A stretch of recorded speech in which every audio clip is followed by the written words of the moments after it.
Hey, listen. Good night. Good night to everyone out there. And we have a exciting show tonight. Well, to be honest, it's quite all about Barbados this weekend because quite some activity happening down in Barbados. And as you know, across in Florida, we got the Pegasus coming up, and we also got in Barbados the Coolmore Stakes happening. You know, currently there's a lot of buzz and a lot of activity down in Barbados. I'm just gonna check out some notes that I got here, and there's quite some activity happening, and there's lots of changes actually, and we got some insight on what's happening down in Barbados, and the fans are excited. I'm excited. I'll be tuning in and watching. I'm getting ready.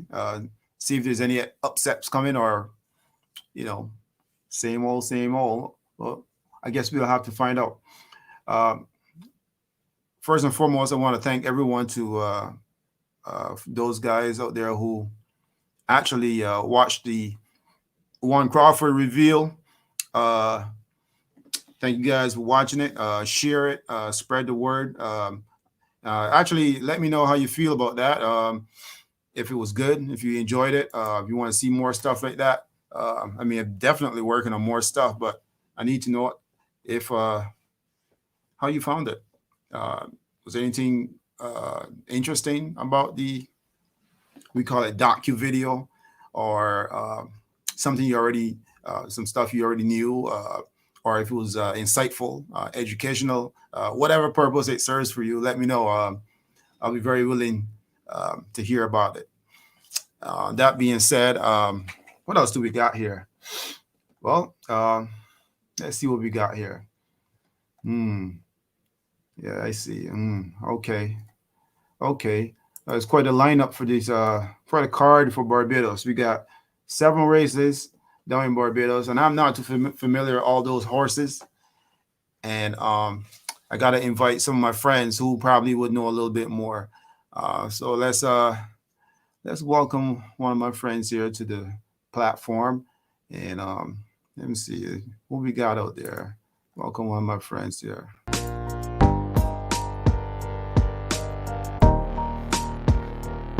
Mr. Darwin Clark. Good night, Derek. How you doing? I'm good, my friend. You know what? How's the weather up your way? Well, you know what? We had a big snowstorm yesterday, and today is back to normal again. So that's how we Okay. roll. Well, at least it's the end of January right now, so 2 more months and you should be good to go. That's right. That's right. You know, it's funny how it gets really, really hot, and it gets really, really cold, and then it's like boom, you know, all gone, and just like that, That's you know, good. back to normal. So what's up with you? Oh, not a whole lot. Same old. Getting ready for Saturday. I'm very excited, man. Can't contain myself. So a lot of questions will be answered. Um, we'll see. I think it's a good thing. Good thing for Barbados too. Get to see Well, I get to see those definitely two. agree. I definitely Yeah. agree with you about good thing for Barbados. Definitely agree with you. You know, you know, we got so much activity surrounding this Coolmore Stakes, and I know as a horse owner and the owner of a popular horse right now. Isn't it funny how it remains popular but jocular? And you know, the horse has already won three races in a row, and then you got the other horse, and then you got a couple more horses on the same card. Yeah. Um, it must be. I don't know how do you live around that? Do you get all warm and fuzzy inside, or do you just kind of sit patiently and just wait? You know, I just sit and wait. I got a little warm and fuzzy too, so it's a bit of both. Um, waiting in warm and fuzzy. yeah. So like the big girls today, they get me warm and fuzzy, and then the others just wait to see if they improve a little bit. How they're coming along. But the men too, yeah, they're really warm and fuzzy. Depending on how you look at it, warm and fuzzy could feel like many things, and but warm and fuzzy, I guess, for the most part, is a good feeling, right? Very good. Oh, yeah, Hey, look, we got very good feeling. hey, I'm, look, I'm we more got excited for the some friends from fans, though. Trinidad, Darwin. Was that? I said we got some friends from Trinidad, man. Okay. Yeah, that used to be my second home in the 80s, 80s, early 90s. That was my second home. A lot of Christmas time in Trinidad. Yeah, I love that place. I Nice. miss the food for sure. Uh, What do you miss about that? Which food did you like? Which food did you enjoy? anything with curry. I love curry. Anything with curry. I mean, yeah. The Nice. doubles, bust up shot rotis. Yeah, yeah. All the food is good. It's just really, Yeah. really good. Speaking of that, I mean, just not to stray away from horse racing, but when it comes to food in Trinidad, do you find that the food is a more variety of food in Trinidad than Barbados? I would say so. I think culturally they're more diverse than Barbados, and I'm sure a lot of Bajans are like, no, they're not. But that's the way I see it. I think they're more diverse. But I tend to migrate towards the East Indian food. Yeah, I love it. I hear you on that. I agree with you on that too. There's quite a bit of food, different types. And when you start to talk about like things like wild meat, oh my goodness, Trinidadians just kind of they explore into the jungle and tell you all Oh about yeah. this wild meat. Uh, I live in the Northwest now, but I don't really dabble in a lot of the game. There's buffalo I've tried, and elk, but I haven't tried deer and stuff like that. You haven't tried there? Nothing, not yet. No. Well, it's funny because I don't eat pork, but I definitely love deer and I love moose. You know what I mean? That's the kind of stuff I like. So Yeah, the it's weird. elk is pretty tender, but it's funny because this state is separated by the Cascade Mountains, Hmm. and apparently, I don't know for sure, the deer on one side of the Cascade tastes different from the other side. But I mean, it's the weather patterns are different too. So, and obviously, it tastes like what to eat. But I've I never hear, tried deer, period. But I'll try it someday. I hear you. I mean, it's just like what when you tell the kids about dolphin, right? And you say, "Oh, it's not Flipper." I just want you to know it's not Yeah. Bambi, Darren Clark. Well, it's So, survival of the fittest, man. So Bambi or Flipper, I'm there. yeah, man, I tell you. So let's talk some horse racing, man. Let's talk some horse racing. I think we should invite our friend from Barbados to just join us for this conversation. Maybe he might add a little bit Let's to do the that. conversation. Maybe he's the grown man, footwork, the man who's always reporting.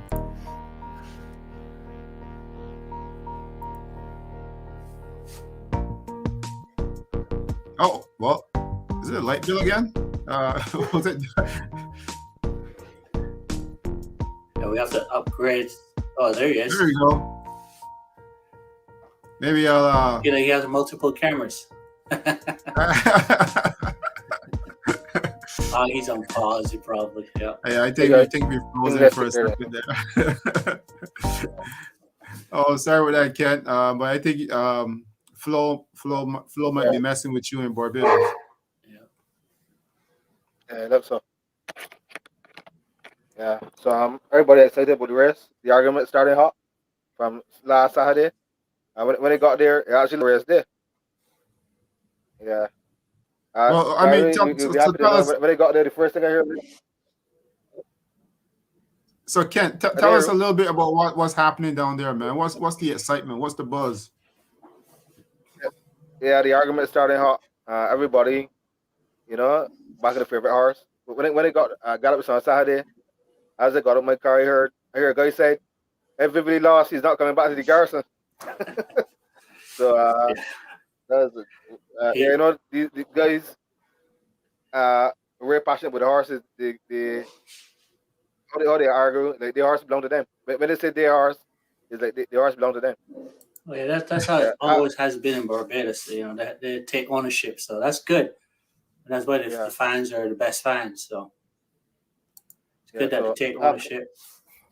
half of the response for Vividly, half for Jocklar, and then so Suave is taking a lot of the votes. Okay. As the horse that How's he upset. training? I mean, you're there. How's he training? But he's handling very well, and what I like about him, he isn't looking around on stuff. Like how some horses do when they first come to the track. And that's something I saw that that's a positive. Okay. Yeah. Well, I hope he That's good runs to well. hear. I hear you. I said I hope he runs well for the connections. I hope he runs well. Yeah, John Moore is very confident, Mm-hmm. and everybody, well, the turning point of today, everyone is amazed about the pilot. Yeah, that's what I heard. I heard that coming across the wire. That was very surprising. Yeah. So Yeah. as you know, I'm an accurate statistician. This is Patrick's first time riding at the Garcia State 2018. Oh, Yeah, he's been away for a while, so it's gonna be quite interesting. yeah. I mean, yeah. Anyway, can't really comment on that, but because I'm not there. But hopefully, the horse runs well, man. Horse runs well. Everybody's happy. Yeah, I saw Vividly this morning on her toes. Boom, confident. Charles, confident. She's looking good. I received a video with the work this morning, and she looks good. She looks really good. Nice. That's good to hear. I like to step on the limb, so I'll step on a limb and say I think she's going to win. So, yeah, I'm sticking my neck out there. Hopefully, the guillotine doesn't come down, but Wow. Well, hang on now, Kent. I gotta ask this question since he brought up. He's sticking his neck out there. So I mean, Mr. Clark, what do you go by, man? And like when you talk about this horse race right now, Coolmore Stakes, and do you look at based on just the horse itself, or do you base it off of numbers? What do you base this off? Right now, this is based on zip code, just some zip code envy. I honestly think Vividly is just in a different class. She's better than Jocular. And I know people are telling me, well, Jocular's improving this and that, but they're just in totally different class. And Jocular's a good horse, Mind you, don't think that she's a slouch. But I just think the other filly is just, the other mare, I should say, is just way better. That's just my opinion. You can go back to breeding, early performance in their lives. Vividly's just a superior horse, and I'm not knocking Jocular. I'm just saying that I think Vividly's just superior. No, we'll see. I don't know. They have to run, but we'll see. I mean, I don't know a lot about Vividly. I only know about Jocular based from what I see, past running style, and then when she went to Barbados, and she's doing pretty good. But she Vividly ran in Barbados already and looked impressive. Kent Lane, maybe you can share a little bit on that. I think Kent Lane is frozen. I think it's frozen. Yeah. By the way, Oh, maybe he's on frozen now. Did you get me? Okay, maybe Darwin, you can ask the question. Yes, Ken. Yeah, Ken. I think he's doing some research or something. He's probably. Sorry, what was that? Yeah, it seems like when I go on another page, it's sticking. So I gotta concentrate here. You have to stay with us. Yeah, you gotta focus here, man. This is some big stuff right here happening. Okay, so the question was, I don't know if you heard me, but the question really was for Vividly, what you see down there. Do you think this horse has improved and looks like the more impressive horse so far? The company that she defeated on the bit was lesser company, so it's kind of hard to. And everybody, I gotta see her with the better company first. That was the question. The company she defeated was far more, lesser than the top class. I'm not saying that to say that she can't defeat the top class, but kind of hard. Well, I mean, I see your side, I see your argument, but if you go back in her past performances, she ran with some really good horses, really, really good horses, and I don't think Jock could have ran with that level of horse here in the U.S. And of course, you know, she was away for 9 months, so to come back after 9 months layoff, and we knew she was going to win. I mean, it wasn't any question whether she's going to win or not. And we just wanted to get a nice, easy race, introduction to Barbados, kind of. And obviously, she, you know, she proved us that we were right, and she won well. But I would say she'll probably improve 4 or 5 lengths off that run. You know, with that race in. I know she's coming back. What, 6 weeks? So hopefully she doesn't bounce. I mean, that would be a travesty if she bunks. You know, she has a bad race, but I don't think so. But what I like about the horse is that she's so athletic. If you watch her train, her lead changes are flawless. She's always about her business. You know, she is just a superior horse. I mean, you're gonna see it. You're gonna see it, and yeah, she's a monster.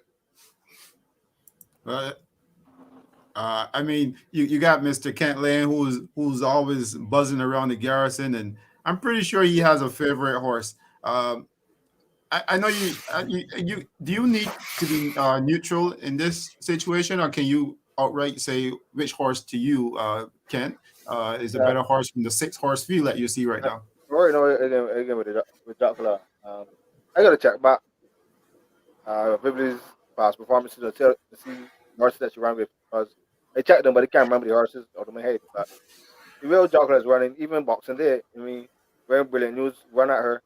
Everyone say, well, she's beaten. And how she respond? I like to see a horse like that. I like to see a filter.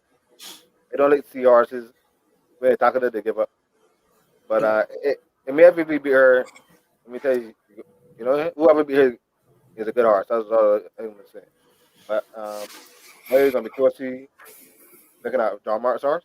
You know, after his last 2 performances at Woodbine, and but I checked his average farm also. So I remember. No, go ahead. No, I was just gonna ask you a question because you know I just get right into it. I mean, right now, like today, we got some big news out of Barbados that I think Patrick Husband's gonna ride So Suave, Yeah.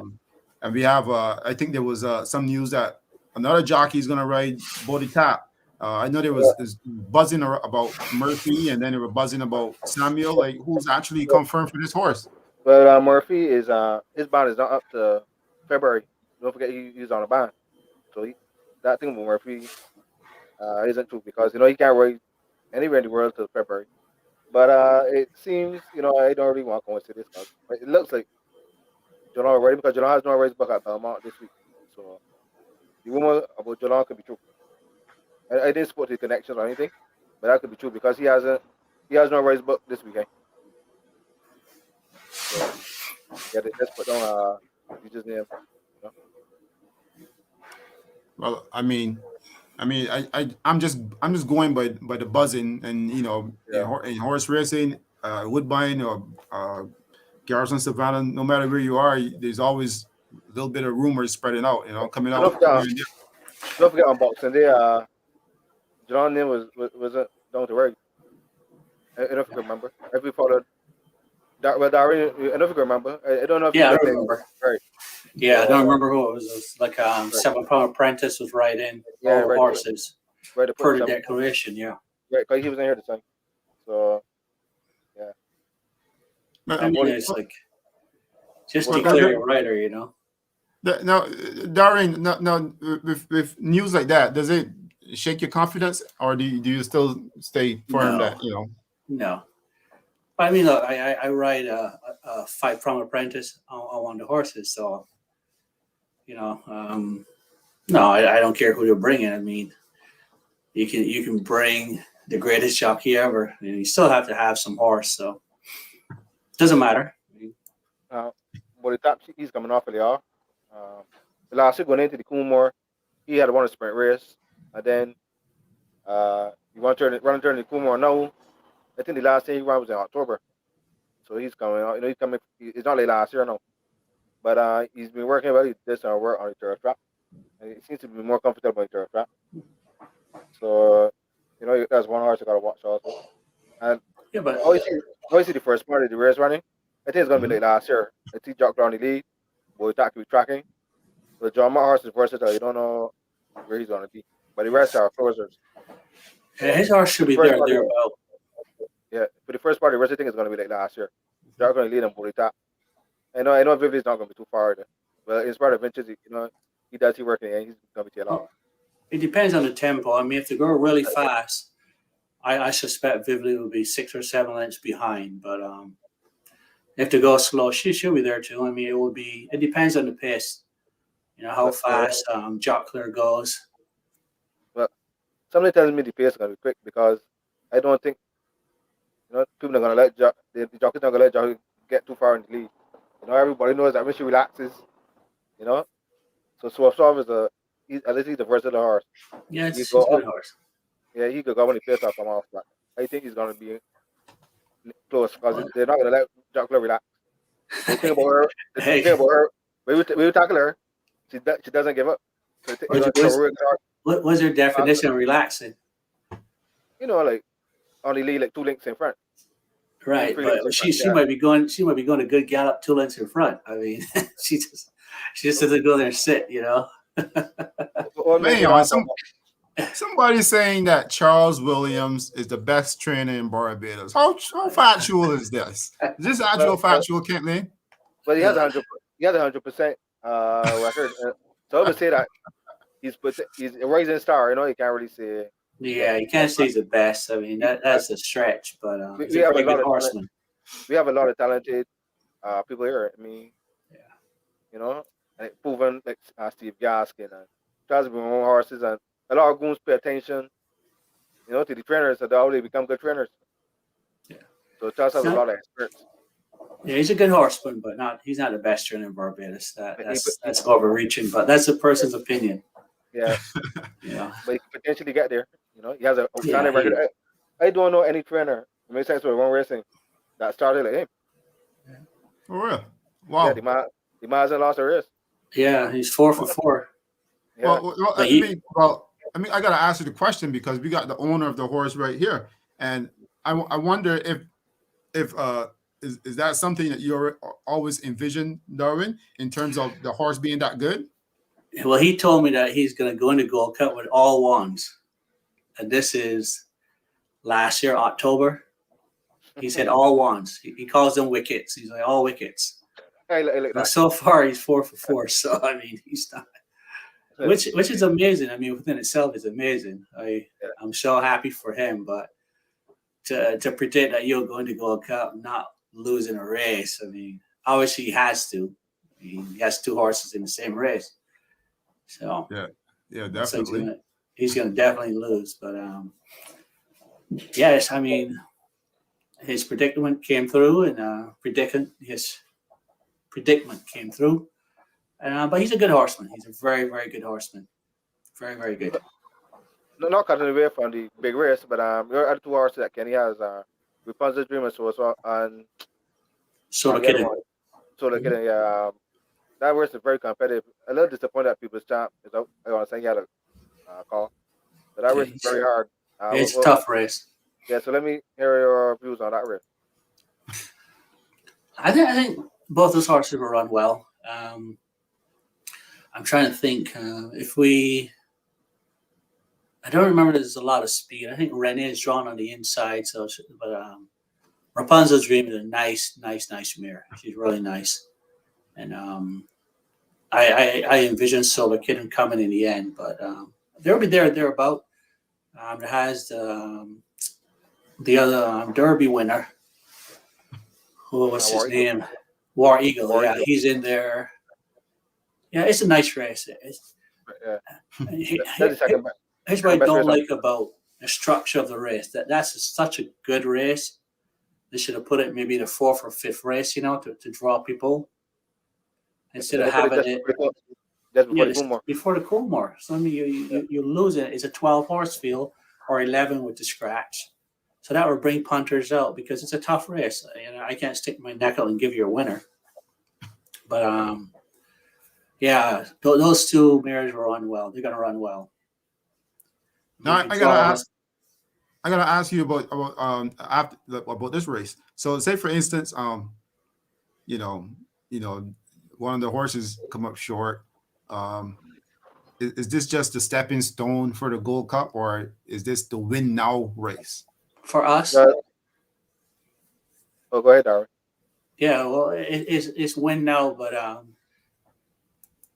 I assume that there won't be 100%. You know, I don't think all the screws are tightened. I think we still have a little wiggle room, but yeah, they're. I mean, it's the Coolmore.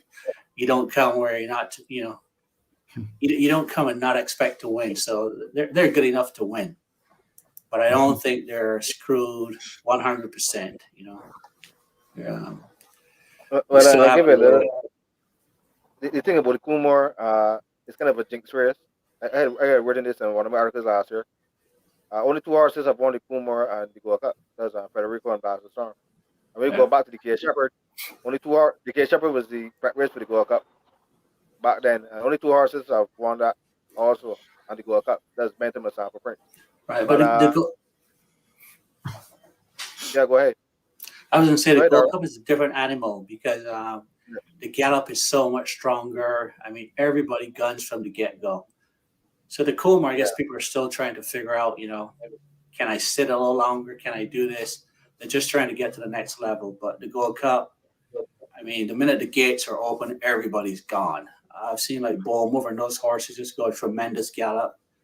Yeah. You know, back in the early there, Astral King and Pavilion, those horses were just galloping like crazy. So it's always a strong gallop in the Gold Cup. It's kind of like the Kentucky Derby. You forgot your mount in the Gold Cup, Pew. Oh, Pew, yeah. Yep. Yeah, and that was a strong gallop too. I mean, yeah. Well, only one horse ever took for you off for the bit in the Gold Cup. Remember that horse? I don't know if you rode him in that Gold Cup. Horse that called Jordan brought it here in Impress Joe. Yeah, Impress Joe. Yeah, I remember her. Yeah, a filly, black filly, dark filly, I should say. Yeah. But he mentioned that's the only horse I ever took you off for the bit. Yeah, but the thing is with the old guy is if you ask him to relax, he would relax. So he's all rider. I mean, this is not about me, but it's a quick story about the Gold Cup. He was drawn 12, and the Greenwiches had a horse called Air Spring, and she was supposed to be a pace setter for Stangrove Park. Yeah. And I left the gate with the intent to put him in front. And it took me a full long to get in front, but I got across to the rail.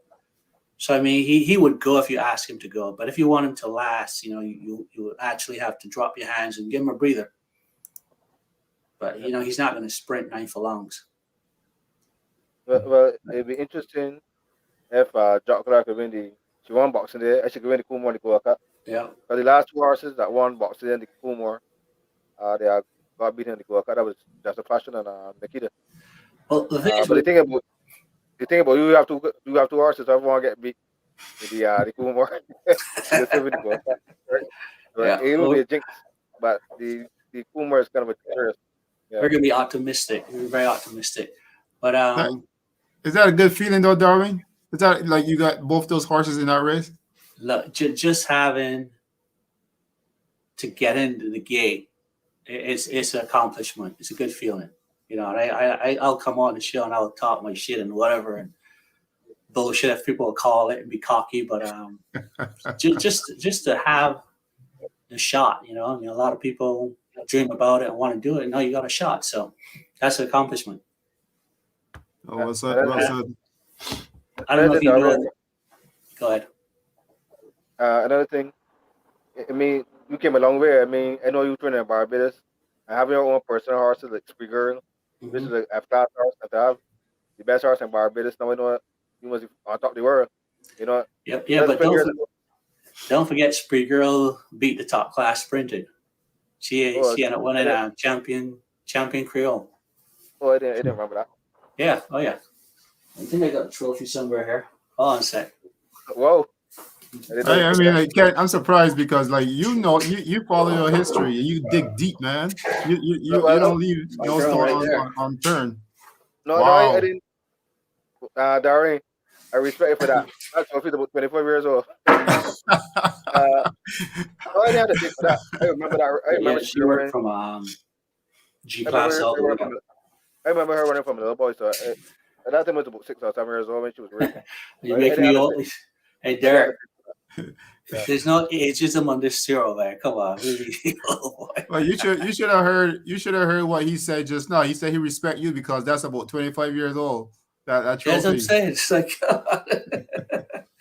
I yeah, I like antiques, man. I collect antiques, and shit, I still got first watch from the first Derby, second watch from the second Derby. I still got them hanging around somewhere.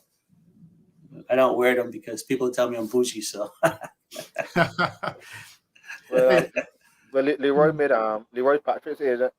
He made public on Sean Horse show last night that what I had already figured that one of the horses Ramsey's bringing is Ramsey Solution. He's entered yeah, in the 7th at Gulfstream, 100,000. So all eyes will be on him on Saturday. And then there's a big rumor going around, and it seems factual that Derek Smith is bringing a horse. Well, everybody's gonna. Well, I stick with the horses back, but they're already gonna lose some fans. So the horses that oh, people that that's back up, fine. yeah, they're gonna jump off. That's happened That's every fine. sport. That's fine. That's What made me fine. laugh though? Every job club wins, they're gonna jump back on. Uh, I didn't want to call the name of the trainer, but a trainer once told me he was going after a derby, and he didn't even went among the rare fans. He was in the silent area. He was in the silent stall. The horse was going to start. And he heard the guys outside say, "Don't worry about that horse, didn't get beat." And when he won the derby, the same fans come and hug him up, come and hug him up. So that's rare fans. But I Yeah, think there's of my never. horse. They can Yeah, jump on and jump off. However, we can't jump on and jump off. that's true. We're Yeah. stuck. But I'm so excited for the fans. I'm so excited for all the horses that are coming. I mean, I would love to see 12 horses in the gate. I absolutely love it. Well, And it's looking like that's that. cool. I think La- I'm counting close to 10. well, 10. And Yeah. that's including Ramsey too. I know I did I count one for Ramsey because I think see Jockler Vividly, Sir David Well, Seal has two, but the beauty about this race, almost everybody has to. You right? have to. Body Tap Davis has and to. yeah, that's Mark, that'll be six. Marguerite too. Inspired seven. Right. And then Marguerite is too. Body tap and Yeah. uh, um And uh Robert Pierce. yeah, Mohawk. And the horse That's gamble. eight. It's a So gamble. Swall will be nine. And Ramsey. Right. Yeah. I'm counting 10 right now. Oh And wow, then man, that's quite a bit of horses. Yeah. and don't forget the horse it's a gamble. Yeah, Well, I is that counted him. Yeah. Yeah, I but counted him. is he confirmed But heading to Yeah, Gold Cup or what? yeah, he's confirmed. and the thing is that there are 10 quality horses. So it's not to say that we're scraping the bottom trying to find, 10 nice horses. They're good horses. And Yeah, then yeah, I the want to beauty ask. I want to ask both of you, especially you, Ken, especially because you're in Barbados. I mean, there's all this excitement around horse racing right now, and the buzz and the horses going to Barbados, and we're seeing jockeys, veterans, and legends are crawling out of their saddles and climbing back into new saddles. Uh, is there any horse connections in Barbados that you think may be feeling left out of this excitement? I mean, because it's quite a bit of excitement. Who wants to be left out, right? uh you mean like a big stable that hasn't Yeah, like big doesn't have a stables horse? that we're used to seeing, and they're not But, there. Like, what's happening? but there was a rumor that the Madu father and son clan was acquiring a horse, but I didn't hear anything more about that. They want to go a cut twice. They say it's Dorset. They didn't have a horse. So a couple other owners were looking to, but they didn't get through. No, too late. So, but David C is always there's no owner in the history of the World Cup that had more starters than David C. Like I don't know if you saw my chat when we did the research. He had over 22 starters in the World Cup in the history. So at that age and so David could be still buying horses to run in the World Cup. You gotta give it to him. So, So and then there's owners that are trying. Like Mark Gurridge, he ran second. His last Gold Cup body top. He's still trying to win. And this Darwin's first Gold Cup as a owner. He won it already. Yeah, he's never won it as a jockey, so he won it as a winner now. So that's the beauty about it. I have to go one better for sure. So, Yeah. Mr. Clark, is this like a I mean, like we talked about this earlier, but is this kind of like, you like yeah, I'm living out a dream, or like you just you have a couple horses, you got a couple more horses on the card, and how does it feel, man? Yeah, I think when you're still on the journey, you don't really. Well, me, I'm not reflecting right now. I think after it's over, I'll look back and probably have an opinion then. But right now, it's just making sure every stone is turned. Everyone is still doing their job. Everybody's being diligent. And right, yeah, I think right now in the heat of the battle, there's not time for reflection. I think that's what I should say. Yeah, but I'm going to enjoy it. I mean, come February 6th or something like that, I might be calling you screaming. But like for the Coolmore, it's just make sure everybody comes out all right. Everybody's good. Tuesday, I'll get together with the team and we'll figure out riders and go from there. But it's just just enjoying the journey right now as it is. Yeah, just Nice. Now, moving Ken, through. Ken, is this does this race decide the Gold Cup winner? As I told you, no, because only two horses have won this and the Gold Cup. Because it's a whole different race because you got horses coming in and stuff. We're going to change that. Yeah, well, Darwin want to be the third horse. You have the third horse to win that and the World Cup too, and it got a lot of history that could be set. Here's a word. He could be the third apprentice to win the World Cup. Somebody I read an article. As a worker, you get a lot of attacks. I said that it could be a third apprentice to win the World Cup. And then somebody jump on me. Oh, you get that? Patrick was the only apprentice that won the World Cup. That's not true. Antonio Bishop, he was apprentice when Geelong got disqualified. Zoom ran second. Antonio Bishop was apprentice. So there were two apprentices that won the World Cup. A lot of people don't remember those things. But and then you get accustomed to getting the attacks. And then after you prove them wrong, they come back and say, yeah, I was sorry. So yeah. Here's the word, he's champion jockey and you would love to win it as apprentice, that'd be a on the kid. Well, you know what? I was listening to one of the shows like back last year, and I heard one of the Americans. I think it was one of the guys from New York, and they were labeling Jalon as Mr. Gold Cup, Mr. Barbados Gold Cup. So what does he bring to the excitement of like big races in Barbados? Like, is it a different level when Jalon shows up? Well, checking about his work, because at the last night, I saw that he wanted more Coolmores, and I didn't even know. I know he wanted more Spa Sprints, he wanted more Gold Cups, and he wanted more Tangawoods. Those the three races Gold Cup there. So he has a good record. They can't take it away from him. But any day, he come out the horse. He's super talented, though. He's a very good rider. That kid, he can ride. I don't know if he'll ever get to prove that. He'll probably be one of the best that Barbados ever produced, but he definitely has the talent. He's a very, very talented rider. And hopefully he gets everything together. Yeah, Walko, that he's thirsty. He won the Tanglewood last year. That was his biggest success here. He rode in two World Cups before and didn't place. So Walko want to prove himself. He's gone in history books. Walko's the only champion jockey Barbados produced in America. That's hey, 3-time champion. Yeah, 3 times. Yeah. So very kindly for him as well. And there's gonna a lot of new jockeys that never won the race that is going to be ready in the race too. Here's a Woods Walko. Then you got some outsiders I'm hearing about.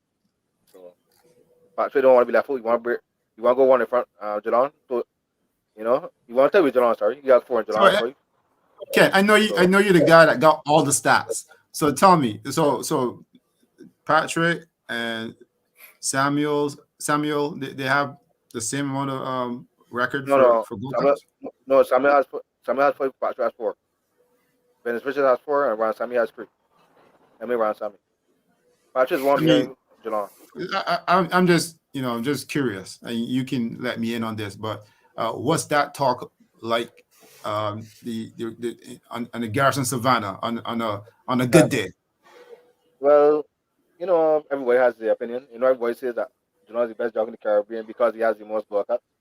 And then a lot of people then bring in, oh, but he never won $1 million race like Patrick. And then it goes out. People bring all the the stats, to prove who's the best.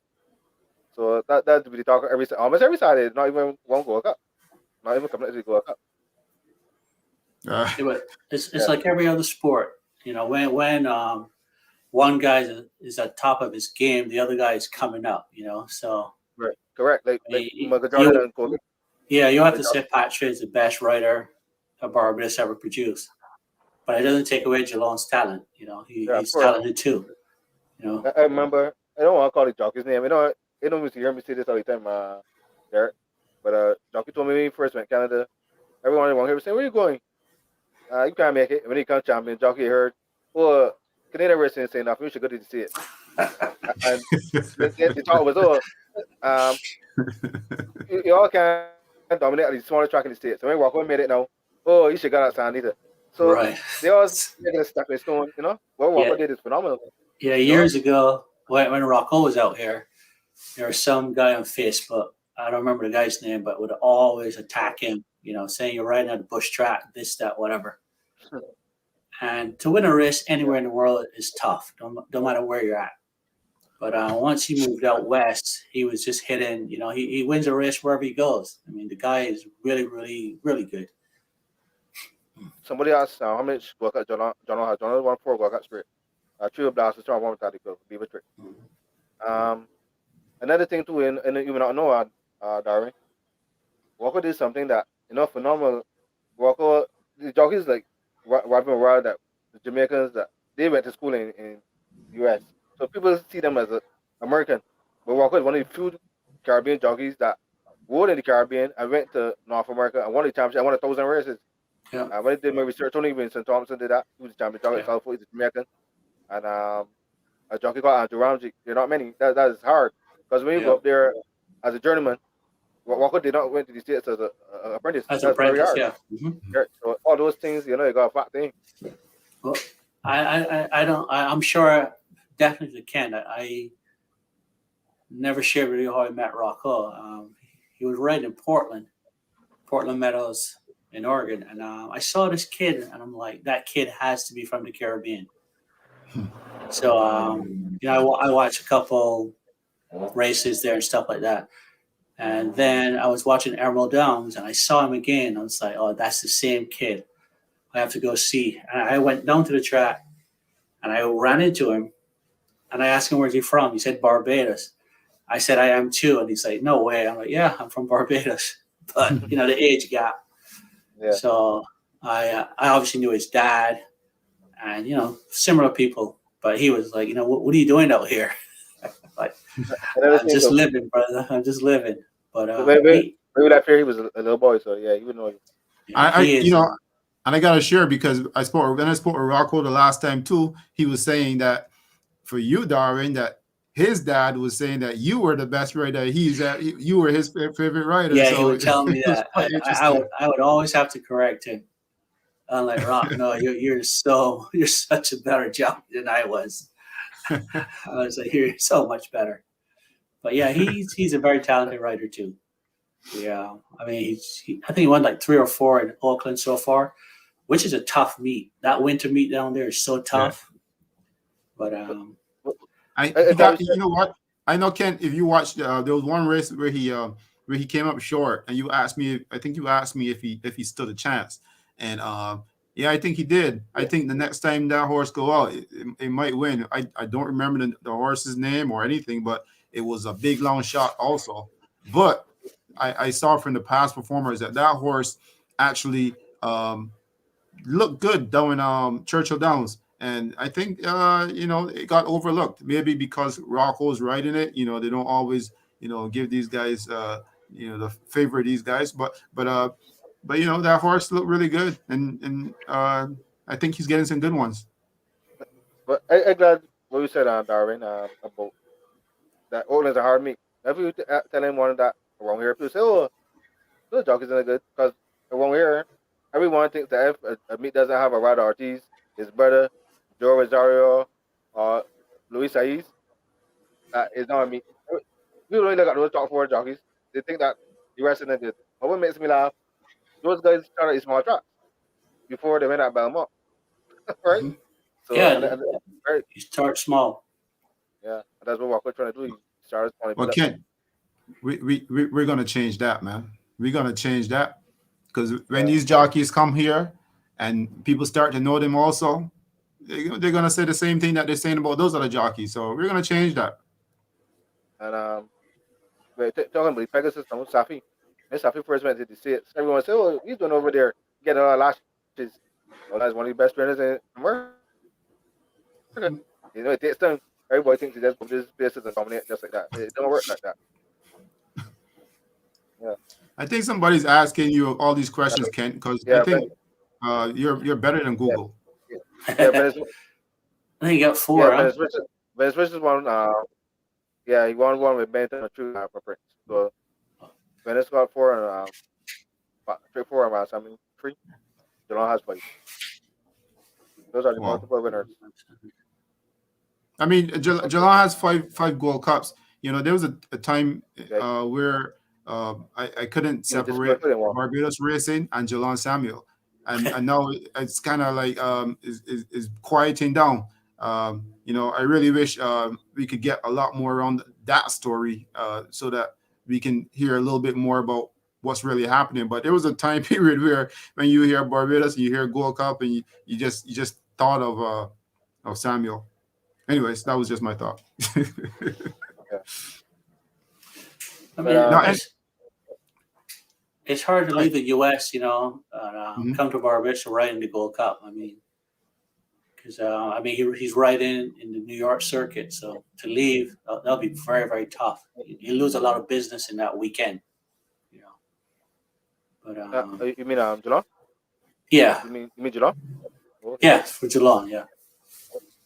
Yeah. So you're saying that this is not confirmed, and he's not coming? What's happening? Oh, I don't know about the Coolmore. I'm talking about the Gold Cup Oh, because Gold that's Cup. Sorry. March, you know. Figure Oh, okay. April, everybody's coming back. Everybody's heading back north just before the Kentucky Derby. All the big riders, because the winter meet, I think it runs through April at Gulfstream. But anyway, that was just my thought on that. On him not winning more Gold Cups, so he already has 5. I mean, come on. But no, like I said, he's a super talented kid, very very talented. well, I definitely would love to see, even if he doesn't win it, I love to see him just being there and just To being ride, part yeah. of the excitement. Mhm. I think he brings something special, and I think that it adds a little bit more activity to the racing. And there was somebody who asked about where can they watch um, the races on So, Saturday from uh, Barbados. I think it's on they, YouTube. yeah, YouTube. We just go to YouTube and type in Barbados Turf Club. I love you. And it come Live, yeah. Yeah, I think it's on YouTube, man. Or they can come to my house. They can watch it from here. up. Well, they might not be able to watch the race properly. Because when Jock Clare starts to accelerate, you don't know, keep it on noise. Oh no, man. You know what? I'll give you. I'll record myself watching. I'm as still as I am right now. I might do something like this, if it gets a little close, and that's uh, it. But No, no, Darwin, like you've joined me a few times, and I'm just wondering now if Jocular or Vividly come up short, will you join me again, or are you of gonna course, stay yeah, away? Oh, okay, yeah. just I have checking. to come Just back. I either have to come back and lick my wounds, or I got to come back and do a celebratory dance. um, Do a little jig or something. somebody saying There's somebody there. put it on Yeah, Jock Clare, but Jock Clare ride all the horses in the race. So, yeah. They want to put me in trouble now. someone was asking me, Darwin, what's the latest on the sprinter? That you had for Dominus. Give We us an insight on that. we're looking. We saw one, but got away. But that's the game. But we're looking every day. I mean, think I looked today. I told the guy that even if you don't get it for Gold Cup, Yeah, no, it's not going to be. right, if we get right, it's still, after Gold Cup, people can drift away. So, if you get it after Gold Cup, it's still great hike because the spots the rest of the boys not even thinking about because it seems to be a one horse race. Well, the last spot sprint winner, he's back in training in Maseru, but he's on with to David. So, Mhm. it's not, it doesn't have that hook because the race doesn't have much competition. People talking about the It, Tanglewood and the Gold Cup. So, it will. It people, will.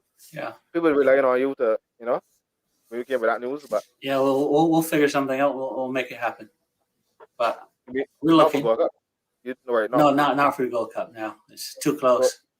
yeah, so the clash is still on. I gotta say though, Darwin, because from judging from what Kent is saying, like the people really definitely listen to every word you say.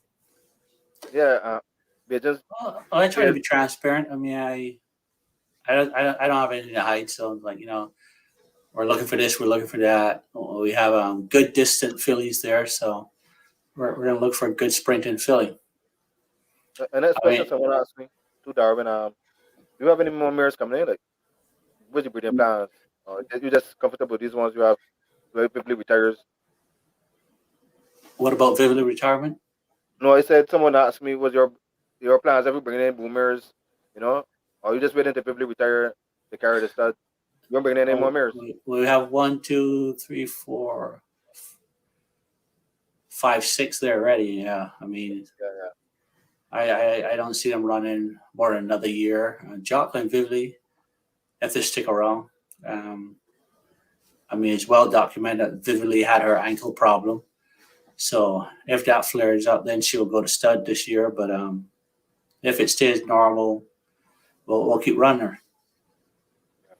But yeah, Hey, Another thing. maybe your producer super horse there, Darwin. Who knows, right?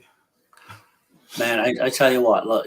So I've been around horses for a long time, and she's the only horse that gives me goosebumps. Like I see her working, and she gives me goosebumps. All the others I watch, I mean, like I watch Jocelyn, the other horses work, and it's like okay, but this horse has a presence to her, athleticism, power. I mean, she has it all. She is just, yeah. Another thing that brought interest in the Gold Cup is that for years people were saying racing is about the European blood, and we have three Irish horses in the race. So I seen a lot of older guys that with the pools and stuff. I heard someone said, "Oh, Vividly, that's not Jugma horse. I played that some years ago."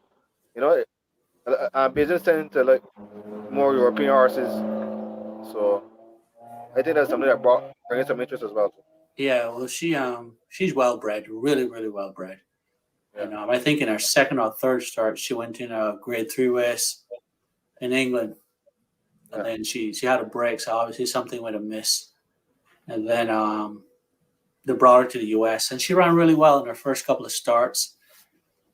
Won a nice launch race at Belmont.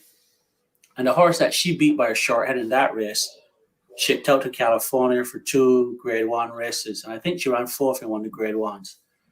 So, Derek, you were asking me earlier about, where I'm getting the form lines from. So that's where I'm getting the form lines from. They were very, very stout allowance races. I mean, I would say a little notch below Grade 3. Hmm. So that's why I think that she's just in a different zip code as far as her and Jacques Claire are concerned. Oh, I see. I mean that's refreshing to hear, and definitely feels good to have a horse like that, and I think that people should pay attention now. I'm very excited now to watch this race because I mean there's so much buzz in terms of can you back it up? Is this Yeah, I horse mean, really that good? honestly, she shouldn't be in Barbados. If she was, well, she's healthy now, but if she was healthy in the US, there's no way you could get your hands on her. Hmm. But we're glad she was in the US that we see her down here, so make our race exciting. Well, then you tell me that her baby sister won a Yeah, race in England recently. yeah, a couple years ago. A couple of weeks ago. Yeah, Yeah, and that's a full sister, so it's not it says a half sister where the breeder figured, well, we made a mistake. They obviously knew that they had a good horse, and they said, okay, let's go back and try this line again. So that's very exciting news. I hope she goes on to do well. What I like about the writers, everybody wanted the Gold Cup. Jugmont will have on their page. Vividly, one of our home birds. They don't let no our races because the Caribbean, right? You Yeah. have Vividly, right? But she's Now, very well. the races being grade one in Barbados. Now, does it live up to the same kind of hype as grade one elsewhere, or how does that work, Ken? Well, no. When we talk Grade One, British Cup, and Canada international races, But what makes our race? Everyone says that race is only 24,000. That's like 60,000 US dollars. That's like a longest race in America. But what makes our race interesting? All the international owners are interested in that cup. There's something with that cup. There's nothing like it in the world.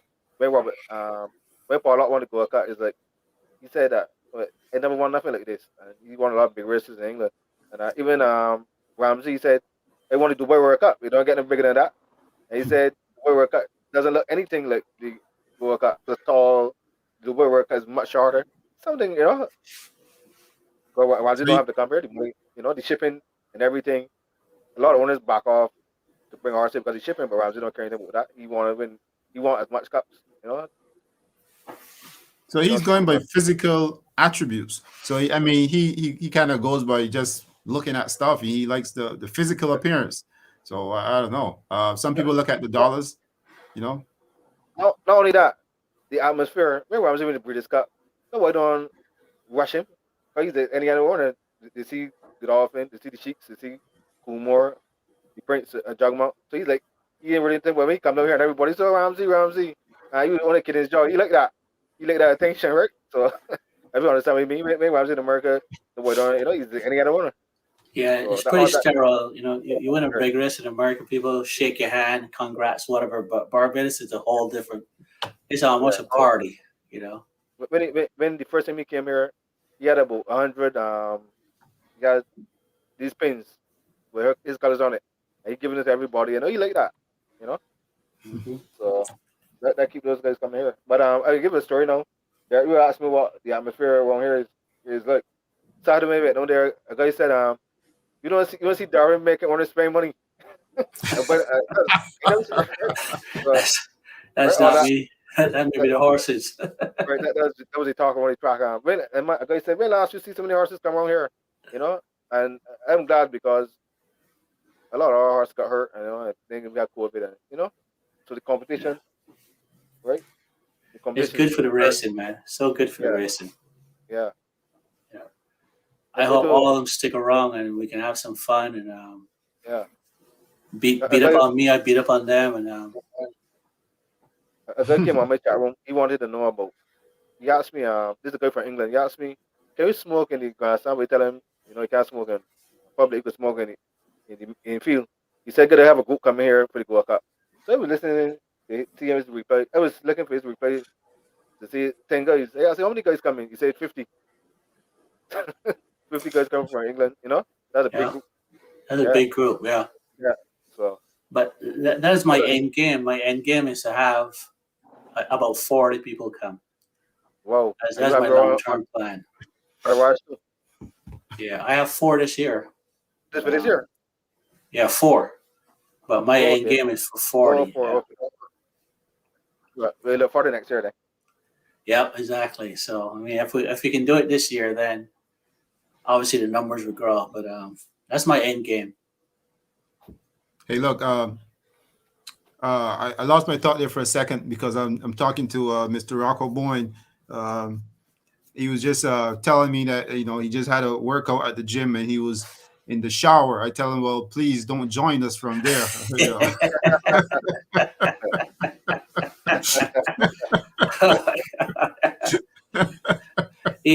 He may do it there. You never know that kid. Oh man, is he coming on? He was just in the shower, so I don't know how he's texting and in the shower and all this kind of stuff all at the same time, Darwin is another young. there's another youngster. He's Walker's friend. He's running out to fair right now. His name is Rashawn Blanche. Yeah. He's coming up to World Cup there too. Oh, You he's know, coming for Gold Cup? yeah, he Okay. indicated to me. He told me last week. I can't want you post on your chat room. I'm coming. So, and I'm very. He has Walker's old agent, Penny. Oh, okay. Yes, I saw him. He won a few races. Yeah. Yeah. So, He's learning to ride really, Walker really, really fast. Yeah. yeah. So he wanted You, me. you gotta, But hey, you might want to clear that up just for just for people listening, because you say old agent. What are you trying to imply here? What do you mean? sorry. When I say old agent, sorry. Walker. She's done.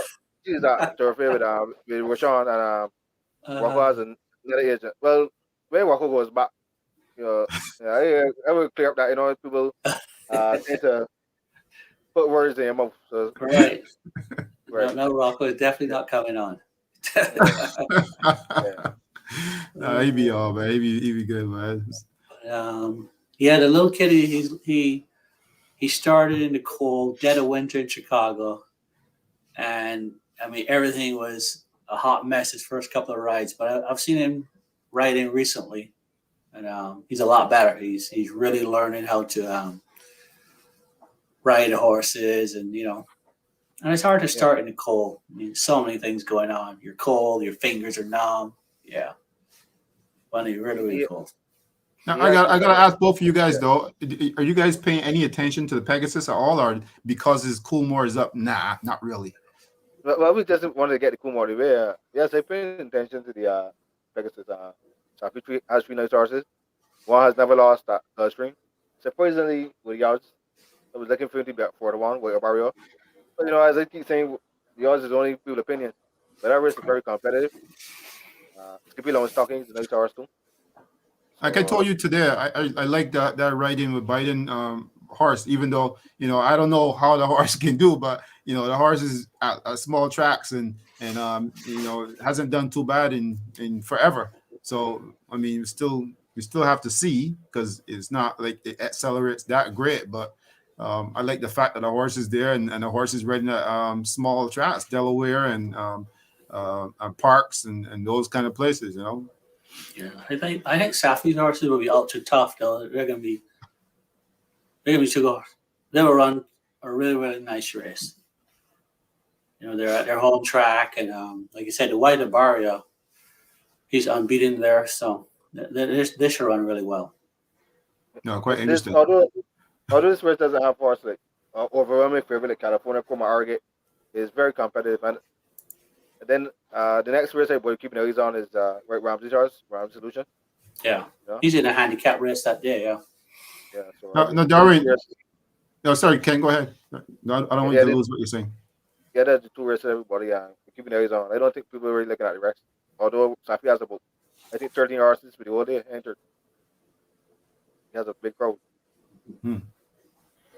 I want to ask Clark about. I know before we lose this time slot, because I know we're going to come back at some point. Maybe, I mean, depending on what happens on Saturday, and leading up to Gold Cup, and hopefully it can attract some more owners and trainers that want to just let the world know that that they're here and they have arrived. But I want to talk to you just for a couple of minutes about Corsi, and maybe we can present this thing and get it out there. But tell me a little bit about Corsi, how he's doing.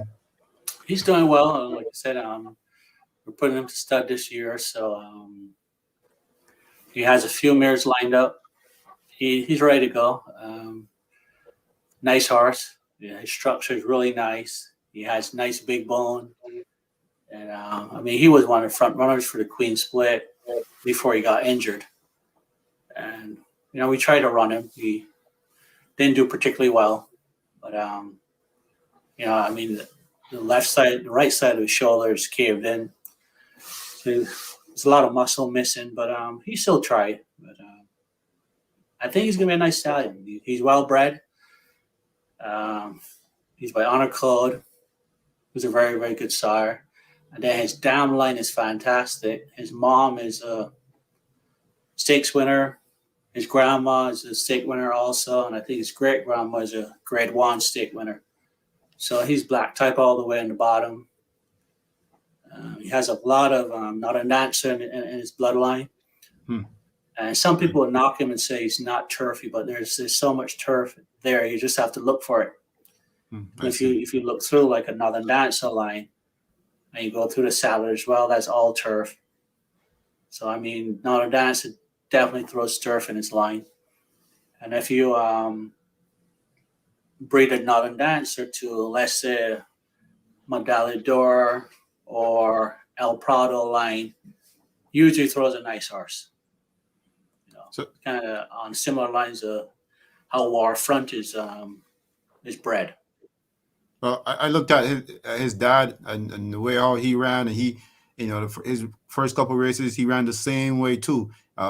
He looked nice, good strides, and looked really good down the stretch. And that being said, should we play the clip and get Of course, people excited? yeah. Okay, let me just do this here for a second then.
I mean, that being said, I mean, you just want to let people know that the horse is ready to do business, and and he's standing in Barbados, right?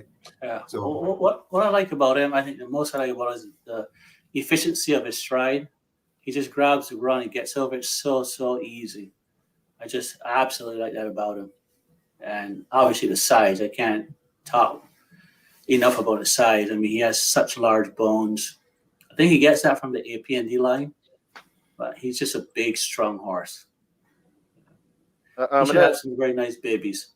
The two mares I asked you about Darwin, Ejikli and Misabi. They finished. Say that again. I didn't hear.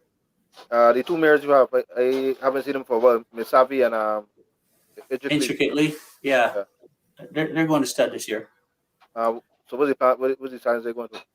They're both going to Corsi. Okay. Yeah.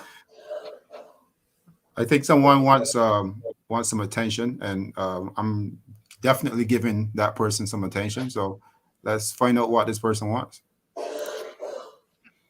Maybe they have a question. You don't know. Yeah, but I think our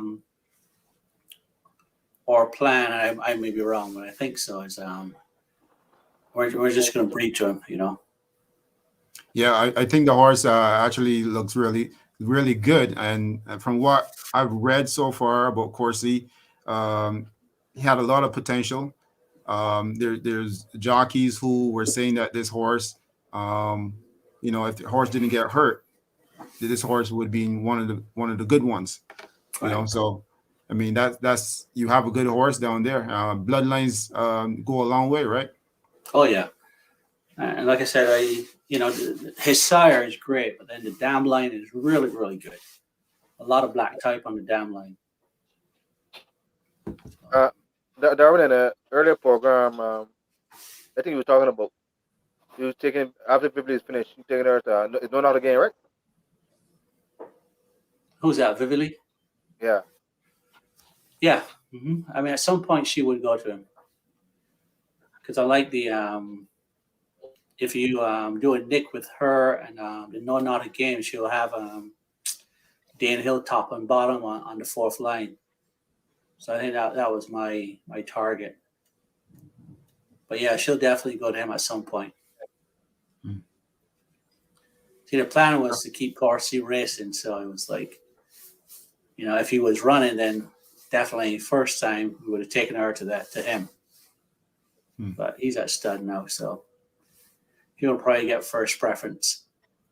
I see online there's quite a few people who still ask about that horse, because I read like blogs and I see I see the comments and stuff like that when certain horses are named, and for the horse that you have down in Barbados, I can really tell that there are people who definitely follow the horse and follow these horses to wherever they end up. So I mean, taking care of the horse down there, I think is a good thing, and what the direction that you're going is a really good thing for that horse.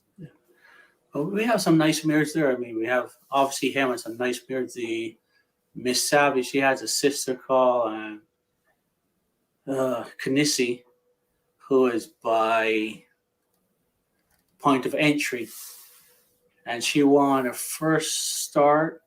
Nice maiden special weight. Then she went in. I want to say just a normal stake race, and she finished third. Maybe I'm wrong about that. Maybe that was wishful thinking. But at any rate, I'm hoping that horse gets black type. But she's a well-bred mare. She has a brother that won a couple of stake races, and intricately is well-bred also. Shoulder kitten, they're all well-bred. So the fun is not going to end, when they stop running. Now, there's a gentleman. There's a gentleman who's trying to join the chat. Hopefully the Emperor has closed. Who's bigger? Oh, that's a friend of Rocco's. Bigger. Or Jalon, probably. I think he's Jalon's friend. Yeah. Oh, okay. One second there, my brother. Yeah. By the name of Bigger.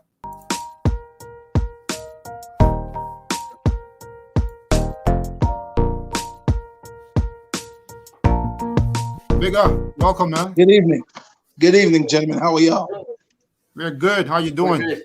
I'm good. Now, what brings you on here tonight?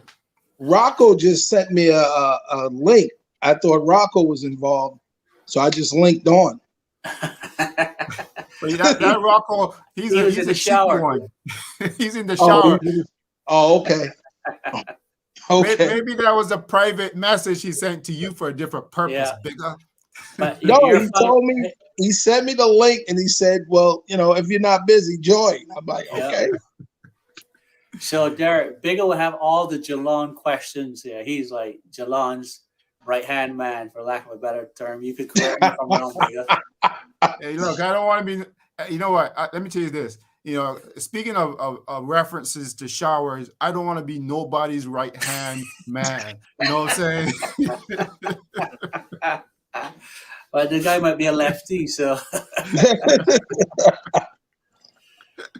Bigger, I can tell you what I know of Bigger. He does some good things. He brings badges to North America, whether they're basketball players. I think it's mainly basketball, but athletes and stuff like that. Get them going, get them hooked up, get them into school, programs like that. So, yeah, Bigger, you can do your thing. Good evening. Yeah, well, Darwin, good seeing you again, my brother. You see your man Derek Lynch just chimed in. I haven't spoken to D in a while either.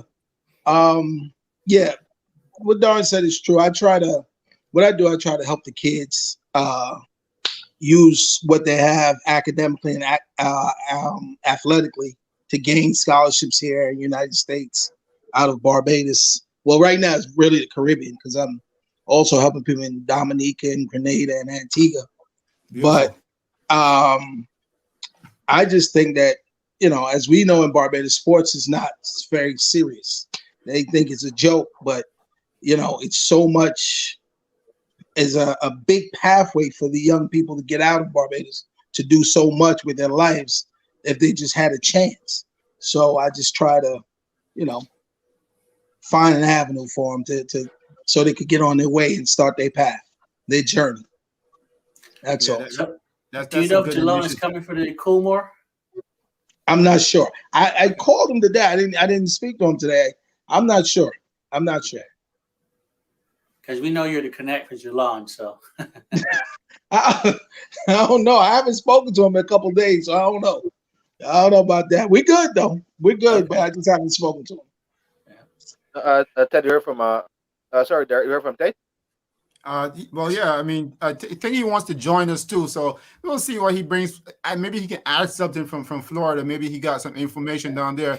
I'm really curious to know from Bigger what's happening with Geelong, because we were just talking earlier that's Mr. Barbados according to the New York Cats. They say that's Mr. Barbados. So tell me a little bit about what's going on with him and what's happening. Well, as far as I know, as much as I can tell you, he's working hard. He's putting his head down. He's grinding. He's doing what he's supposed to do.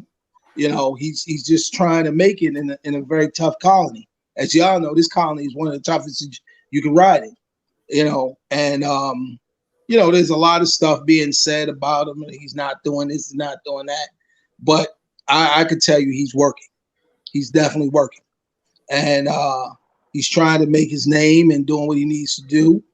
But, it's hard. It's tough here. It's tough. But he's going to fight it out, and he's doing what he's supposed to do. And hopefully he gets a break, and it's going to show. Because the thing is, if you notice within the last, couple of months, whatever rides he get, he's winning races. And guys see that he has the talent. So they're kind of scared, kind of being honest. Him in the jock room, they kind of scared. Because they know if he gets a good horse or he gets in a barn that's giving them good horses, they got to watch out. And it's a lot of, in-house fighting trying to suppress. But he's fighting through. He's fighting through. That's good to hear. That's really good to hear. Yeah, New York is tough, though. I mean, New York, you have the, look who's here. Boss. The guy is freshly showered. Straight out the shower. Straight up the shower, guys. Straight up the shower. Sorry to be What's late. happening, Rocco? Not much. Hey, Ken, Rock. Ken wants to know who you're riding in the Gold Cup. Huh? Ken Lane wants to know who you're riding in the Gold Cup. Man, we're gonna talk about that on Tuesday, man. Oh, We gotta you make see. sure the big horses come back good. Hey, this Right. is how we do it in America. We make sure the good horses, every horse comes back good first, and then we discuss politics after. If the horses come back safe and sound, then we move on to the next story. Okay. Makes sense. I just want to get that out. Tuesday's the deadline, guys. Tuesday's the deadline. It's almost there. It's only Thursday.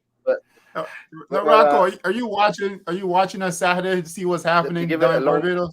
Oh, for sure, man. I already got my song for Saturday. Volcano, it's gonna erupt. I already got my song, man. I'm gonna be ready for Saturday, man. I'm ready. Hey, who sings that song? Red plastic bag, man. But can we keep it that way? Oh yeah, we can. Rock, they're trying to say don't quit your day job, bud. Yeah. Definitely don't do that. It's all good. I'm a jack of one trade, man. I'm a jack of one trade. So you got some mounts on the weekend as well too, right? Yeah. Actually, I'm looking forward to my most livest and solidest weekend on morning lines. That really don't mean nothing because me and my man Kim Poobie, hit it with 15 and 20 and 30 to ones. So I'm a little skeptical this week, riding a couple 8 to 5s and a couple short odds this week. So I try not to change stuff up. When shit's working, you don't change it up, man. When you the underdog, it's easy to fly under the radar, but when you become the main man and you at the top of the chain, everybody gunning for you, that's a different feeling altogether. But you've been there, you know what that feels like. Yeah, it don't change. You do the same, like my man Darwin always tell me, take care of business, man. So I had to go to the gym, I had to take care of business because tomorrow I can't tell my clients, well, I had an interview, so that's why I'm +4 over. They're not gonna go for that, I had to take care of business first, I hear you on that.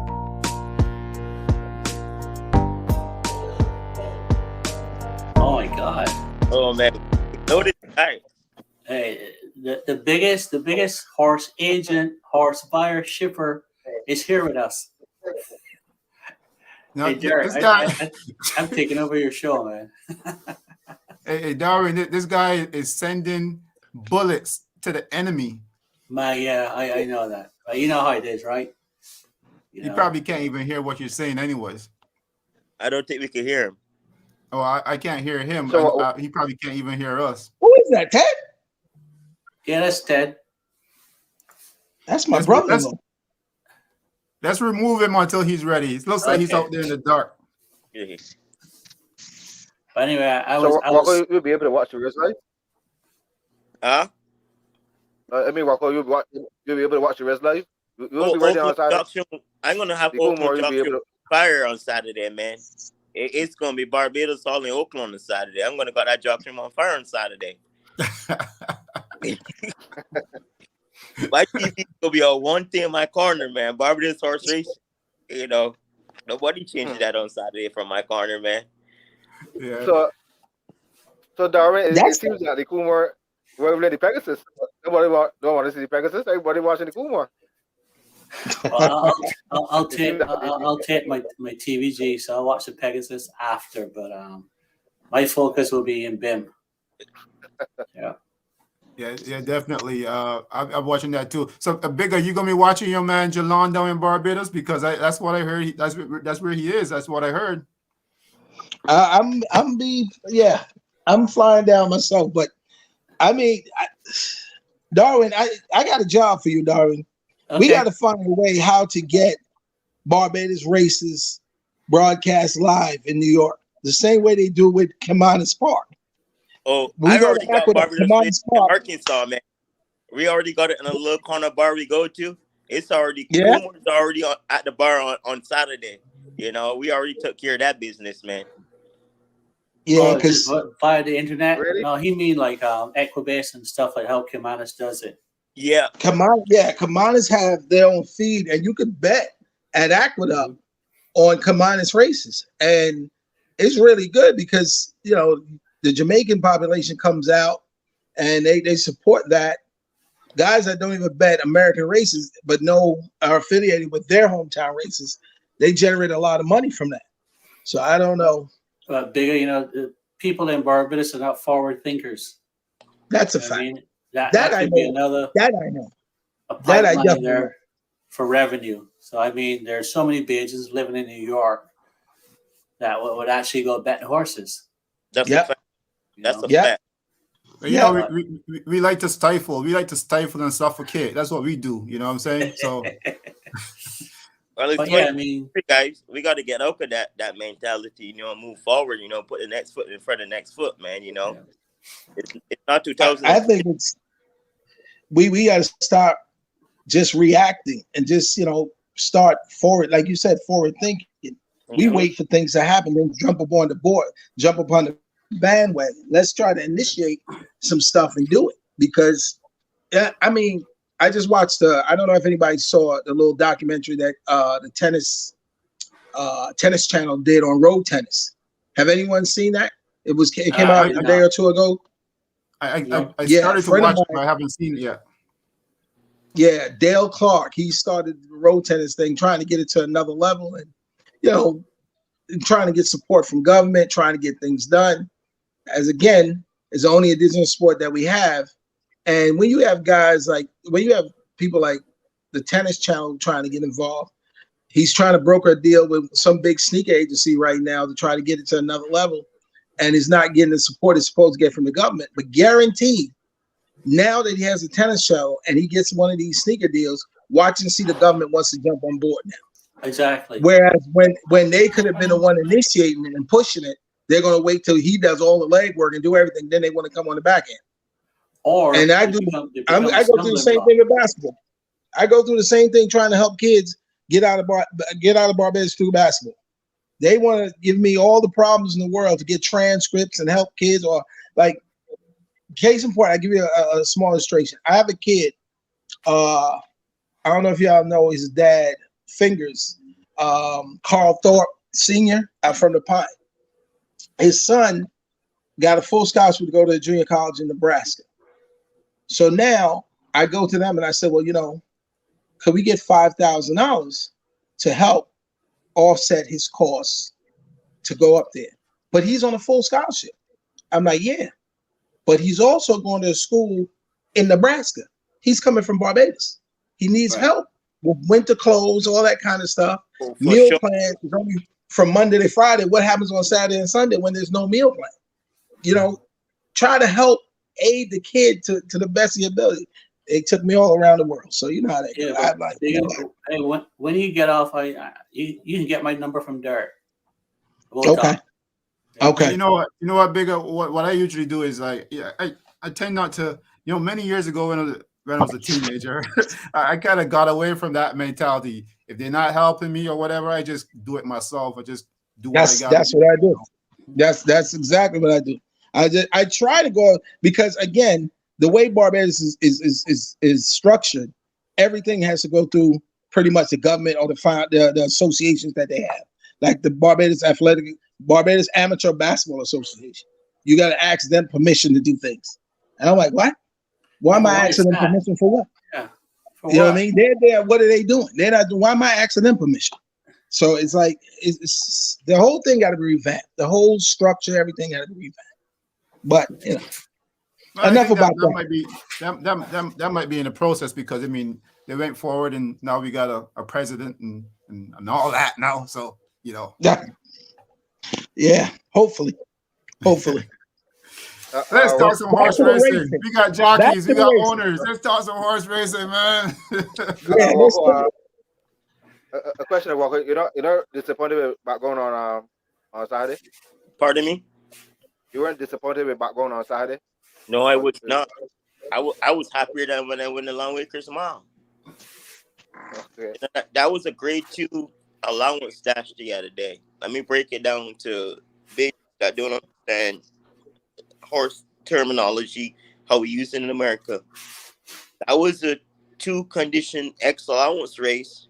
That was basically a grade 2. You got Cutter River that run 2 ticks off the 7-8 strat record at Churchill 6 months ago.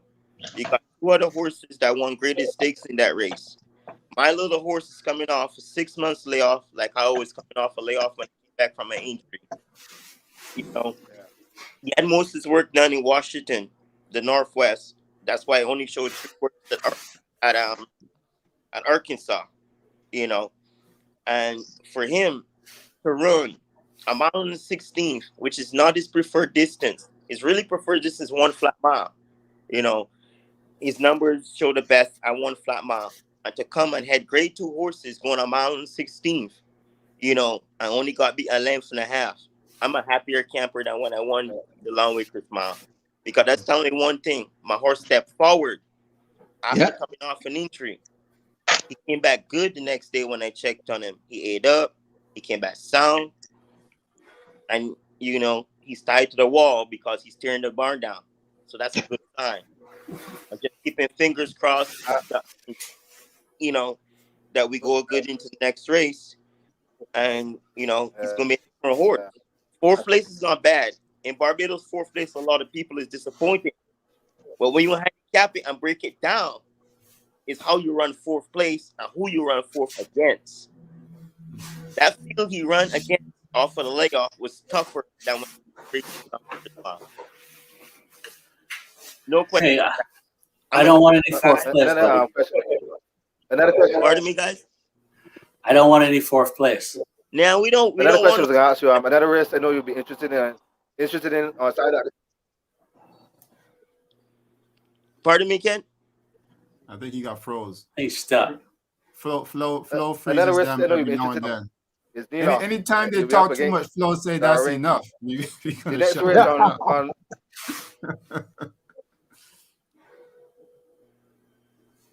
You froze a bit again. Yes, I'm sorry.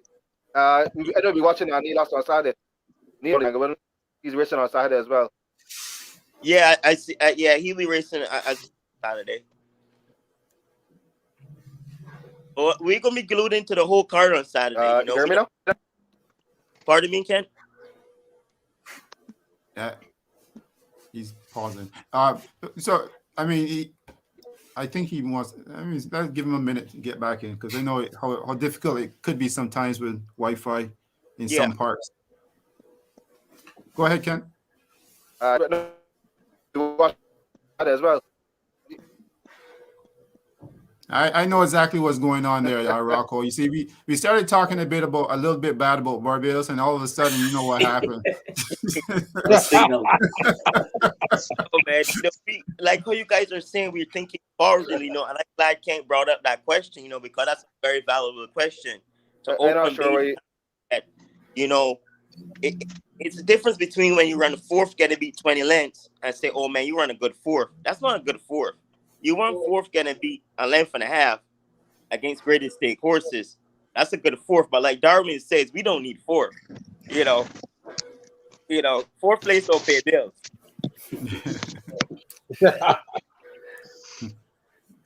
Hey, unless So, you're the that's cheapest more. out. Nilos is running on side. Nilos is running on side as well. The race before the Coolmore. Nilos, Kenny John's horse that you want to tangle with? Yeah. I know you'll be watching it. Yeah, I know you'll be watching him as well. You're up against the ring. Yeah. I know Yeah, that. but Right him tangle with it. well, honestly, I only have So, one couple concrete rides, which will be Darwin's horses on Gold Cup Day, and I'm still open. I'm probably gonna ride a Tanglewood's for Kenny John. I'm not cemented to which horse I'm gonna ride yet, but I'm gonna ride the Tanglewood's for Kenny John. Okay. He has a couple. He's gonna have a couple contenders in there. We haven't really sitting on discuss yet, but I'm gonna try to ride the best one. So that's what my agent does here. When you go to approach the actual rides, we try to ride the best horse. Yeah. And Darwin teach me this years ago. Friendship got to stay aside and business has to stay apart. And so if it's not the best horse, I will not be aboard that horse. Whatever's the best horse that I can get my hands on, that will be the horse I'll be on. But I'm pretty sure I'll be riding a horse for Kenny John in the Tanglewood. Yeah, Kenny John is a young trainer, right? And he looks pretty good. Ken, maybe you can give us a little bit insight on Kenny John and him upcoming as a trainer. Yeah, he finished second in the championship. Right on to I say it was only $700 between Robert, but you only have 4 hours to enter for the whole day. So Robert had about 10. Robert said in an article that he took his hat off to Kenny. He learned a lot of stuff as a jockey, and then after he retired, he learned a lot of stuff as a trainer. He put those two together. He's a hard worker. He listens to his jockeys. As a good trainer, you got to do that. You got to listen to his jockeys. If you don't listen to his jockeys as a trainer, you're not going to win the races. So his jockeys can't say, well, this horse don't want this, So isn't there some kind of story behind that, Kent? You saying about good trainers got to listen to the jockeys? No. That's what can I tell you? Darwin tell do whatever jockeys. No, but me and Darwin, we got a don't listen relationship. We got a way different relationship than lots of others got. He could come to me and he could, I'll take heat. He made a lot of stuff positive and happened for me in the Northwest by guiding me the right way. Yeah, but I give him one instruction. Don't matter what, we're gonna still eat. Okay. Exactly. That's an instruction all the time from day one. No matter what, we still gonna eat. We run last time Gold Cup Day, we still gonna eat the same way. If we win the Gold Cup, No matter what, we'll still eat. We still gonna eat. We're gonna reevaluate where we went wrong, what happened. We take our licks and we move on. But hopefully we're not taking licks come Gold Cup Day. We're sharing the licks, But sometimes it happens, man. It's called horse racing. Hey, this man is more cocky than I am. I got to get off here, bro. What is it? It's a good cocky. What is it that we say? Confident. When I asked you, what was the feeling like? No, what do you think they look? What you said, your last interview with Derek. When Derek asked you, what was the feeling like riding with the big jockeys? You said we work with them every day, so everywhere more comes here, it will be a new feeling because you work with a lot of big jockeys already. I rode with him at Arlington Park, and I've been since I moved my tag to the Midwest, I've been gifted some opportunities that I wasn't gifted in the Northwest. I was on top in the Northwest with my career, but not career-wise. I wasn't taking off because I wasn't getting opportunities like I'm getting now. So it opened a lot of doors riding with different riders. I want to say better riders because we all serve the same purpose. We all could get hurt at the same time. So I guess, I want to say riders that, have a bigger name, but at the end of the day, we More serve the same accomplished purpose. We status risk our life wise. the same way. It was nerve wracking for me at first because I didn't want to screw up. I didn't want to mess up, you know. But now it's kind of like an everyday thing, riding with these good riders. I learned stuff in the summertime. I always take back to tracks where I go in the summer, where I learn from riding with these good riders in the winter. That's my goal. Not how much I win or how much earnings I made. It's what I can take back to the summer to my home base tracks where I ride. Cause my winter tracks are not my home base tracks. Where I ride in the summer is my home base tracks. So I try to gather what I learned in the winter to take back to the summer. That's where I see the advantage. Now, I wanna clear something up that Kent brought up because Kent is a writer, a reporter, and slash and everything else, so he's slick with the words. But I just want to let you know, I didn't actually say how does it feel to ride with the good writers, even though no disrespect to the writers out there. I just said how does it feel to be in the company of like the Ryan Moores and those guys when we were talking about the Gold Cup and potentially and all of that stuff. So I know that there's other good writers around. So I didn't pinpoint who was the good writer and who was a bad writer or whatever. I just said, how does it feel to be in that or would feel to be in that company, Barbados time, Gold Cup time, Well, it honestly, those riders, they know where everyone's at. They know where everyone's from. It's a lot safer because judgment call, and you can make that judgment call by thinking a guy is going to pull ornament at the last minute and say, hey, that spot's not going to open. I'm going to jump to that spot. Those good riders, they don't do that. If they got commit to that, no matter what. That's the difference between riding with the good riders versus the other riders. It's a lot safer, and they're not going to pull an autumn on you at the last minute.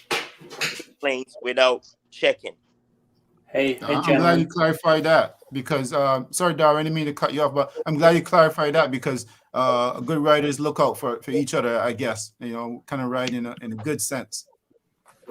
I have to jump off, so I leave you guys in good hands. So, all right, Darren. Thanks for joining. We'll be here for a few more minutes, and then we'll bounce as well. But thanks for enlightening us, and thanks for bringing some perspective on this race on Saturday, man. no worries. Raw, I told the guys Vividly can't lose, bro. So, no worries. I guess I got my work cut out for me, right? You do. All right, you guys enjoy. Yes. All All right. I'm gonna shoot you a text. Ted, send me your number. So I'm gonna shoot you a text. Awesome. Sounds good. See you later, bigger. All right. All right.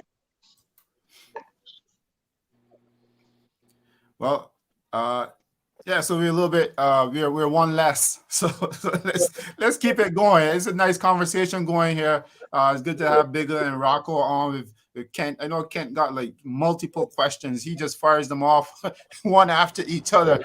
He got so much curiosity going on there.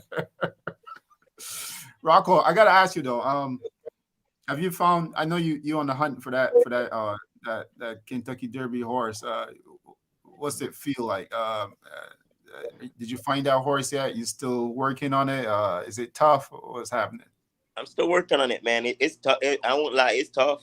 The first big race, in Arkansas is this week, the Southwest Stakes. I'm gonna be on the sideline, but I'm not giving up, man. Like I said, I got a good agent. He had Kent Discermo. His name is Gene Sharp. He won over 3,500 races with him. He's a couple shy of 7,000 wins. It's an honor to be represented by him. And like I say, if you win 3,500 races of one guy, I know if the opportunity comes our way, he's gonna battle for me to find that Kentucky Derby mount. But if it's not this year, hopefully it's next year, and I'll just keep trying, man. But I'm in the spot this year to find that Kentucky Derby mount. I thought it was last year going to Tampa, but with 1 million riders in Tampa, that's not the spot. The spot is here in Arkansas, and the love I got in Arkansas is just different, man. It's way different, man. Yeah, you know what? I met guys here also that tell me they go to places like Nebraska and they kind of love it. Actually, they said smaller track or whatever, but they love down there. They had a good feeling with the other horsemen that they were working with. So there's some places that's special to some people, and there's some other places that don't actually work for others. I mean, It's Tampa is hot, and I'm pretty sure it's hot. You know what I mean? So I don't know. all honestly, when all I was thinking when I was in Tampa, I was like, man, I'm 4 hours from Barbados, man. I could be in Barbados, enjoy the weather. That's all I was thinking, man. You know, I couldn't wait to get up to Tampa in February to head home to Barbados. I You know, feel you on that. you know, like now it's gonna be a short-lived time coming home to Barbados for seven days. Last 3 years I came home to Barbados. I've always been in Barbados minimum 3 weeks. But I got to get back to business in Arkansas if I'm gonna continue seeking that good horse. In 7 days, trust me, it's gonna hurt my business some. Hopefully, it don't hurt my business much, but it's some business that me and Darwin got to take care of for my family. That I'll lose anything to win the Gold Cup for my grandma. Anything. Well said. Enough said. Also, The I man's mean, driven. The man is driven. yeah, yeah. I mean, they were talking earlier, and you might have missed this, Rocco, and also Bigger, but they were saying that for the Gold Cup you might have over 10 horses. So it sounds pretty good to me. Oh yeah, it sounds good. I want the more the better to come, because I don't want come Sunday people say, oh, it was not a Gold Cup field, it was not this. I don't want that happen. You need to be I the body. want come Sunday Yeah, that yeah, there's no excuses. yeah. Because that's one thing about Bajans. We find a lot of goddamn excuses, which is not right. In America the next day, when you get your lashes, you take your lashes and you move on to the next day. You finally wait. How to come back to be on top the next time. Not look for excuses. I think that's another way we need to get out in Barbados, looking for too much excuses. You know, Horse Yeah, racing is on the day, And if you bring the best horse on the day and you get beat on the day, you were not the best horse on the day. Simple. That's a fact. That's a fact. yeah. Bruce, Bruce, maybe I missed it. Did I hear y'all say that Ryan Moore is going to be in Barbados riding in the Gold Cup as well? Well, that was just a rumor. I'm not sure. I mean, like, there's a lot of rumors. I mean, like today alone, there was like I had so many messages about rumors happening in Barbados. So I'm just saying that's just a rumor. I don't know for sure. I mean, that would be great, but I would think that, well, I know me personally would just love to see all our overseas riders come back home and ride the Gold Cup. The Roccos, Jalon, Patrick, even Slade, all the guys that are doing well overseas, all of them come back and ride the Gold Cup, and all put their talents to the test. That's what I love to see that too. 'Cause Yeah, that would be I think that would be be great. like what they have in Gulfstream. When they Yeah, got the the Caribbean, claimant crown. whatever you call it, that would be like Yeah, the that. claimant crown. Yeah, We need that in I, Barbados. Because Barbados racing needs to pick up. We're behind time right now. Badly. It's sad. But we need Barbados racing to pick up. Mr. Lane, do you think that'd be something that could be done? Do you think that's something that Barbados would ingratiate themselves with? Ken, I think you're muted. Are you on mute now? Go ahead. Yeah. Of course. If we get all the words back here, that'd be great. But yeah, the rumors that there's Smith, Brent Horse, and Ramos were in it. Nothing to doubt. Johnny Morton rode here, so and he was a table jockey at that time. So just wait and see. I got a question for you guys because you got big time Rocco and you got the big man Bigger and Mr. Ken Lane who knows everything on horse racing. So I want to ask you this because Bigger brought up a good point. You love to see all the Barbadian riders that are doing well overseas come back for the Gold Cup and be able to ride in those big races. Now, how does the Barbadian public judge and view the Barbadian riders overseas versus, say, the Murphys You know, the Ryan Moores and those kind of characters, those cats. Like, what's the difference? Is there a difference, Kent But Lane?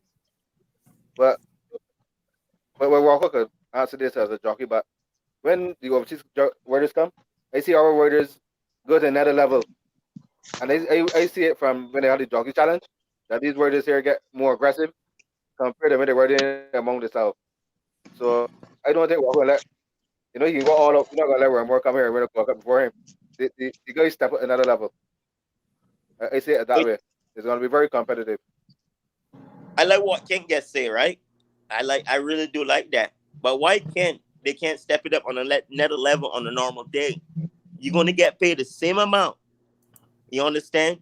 We as jockeys, we get paid top dollar, Yeah, yeah, that's top yeah, performance. It shouldn't matter who's in town or not in town. That's just my personal ability because we all risking our life the same that's way. We risking our life the same way. We could get hurt the same way on a big day or the that's small day. Well, you Well know, said. Well, I you know, glad you brought in the fact. go ahead, Kent. I glad you brought in the fact about risking life because a jockey life is so hard.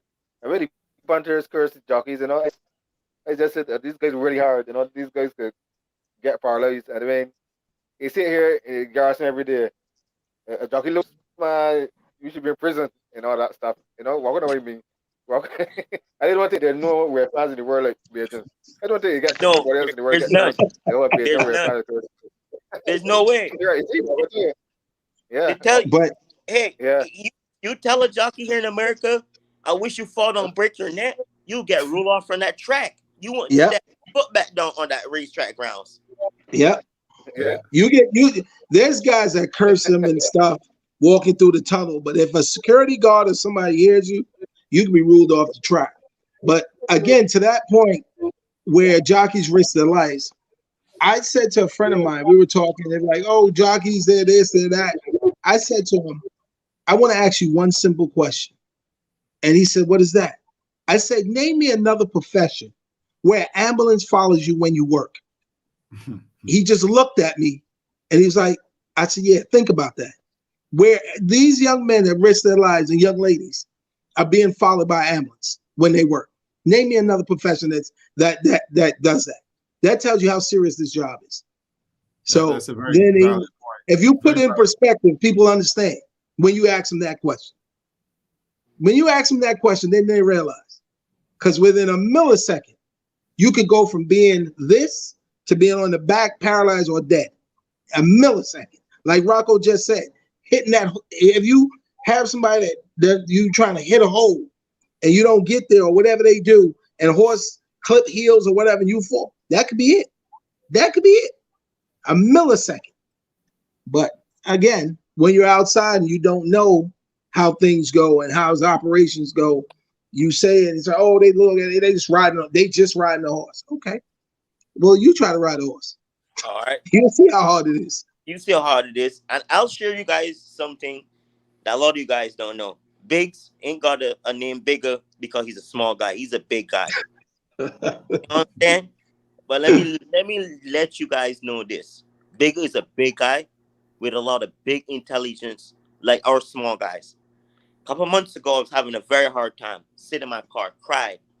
Bawl my eyes out. When I work a horse, I know the trainer's using me. I call Bigger. Bigger's like, it's okay, Rock, cry. It's okay, cry. I know I'm not going to get the call on the horse. The horse goes and gallop 5 days later in the entry box. Bigger Rock. The next week, you run fourth. I ain't hit the board since I came back. I haven't hit the board. Bigger's like, you run fourth. You run third. The next week, Bigger said, Rock, it's your week. I broke the ice that week. Bigger said he's seen it in 2020. Not much Beijing seen that. So I just want to let people know that. I mean, listen, God is good, man. And I keep telling people, anytime you work hard, things happen.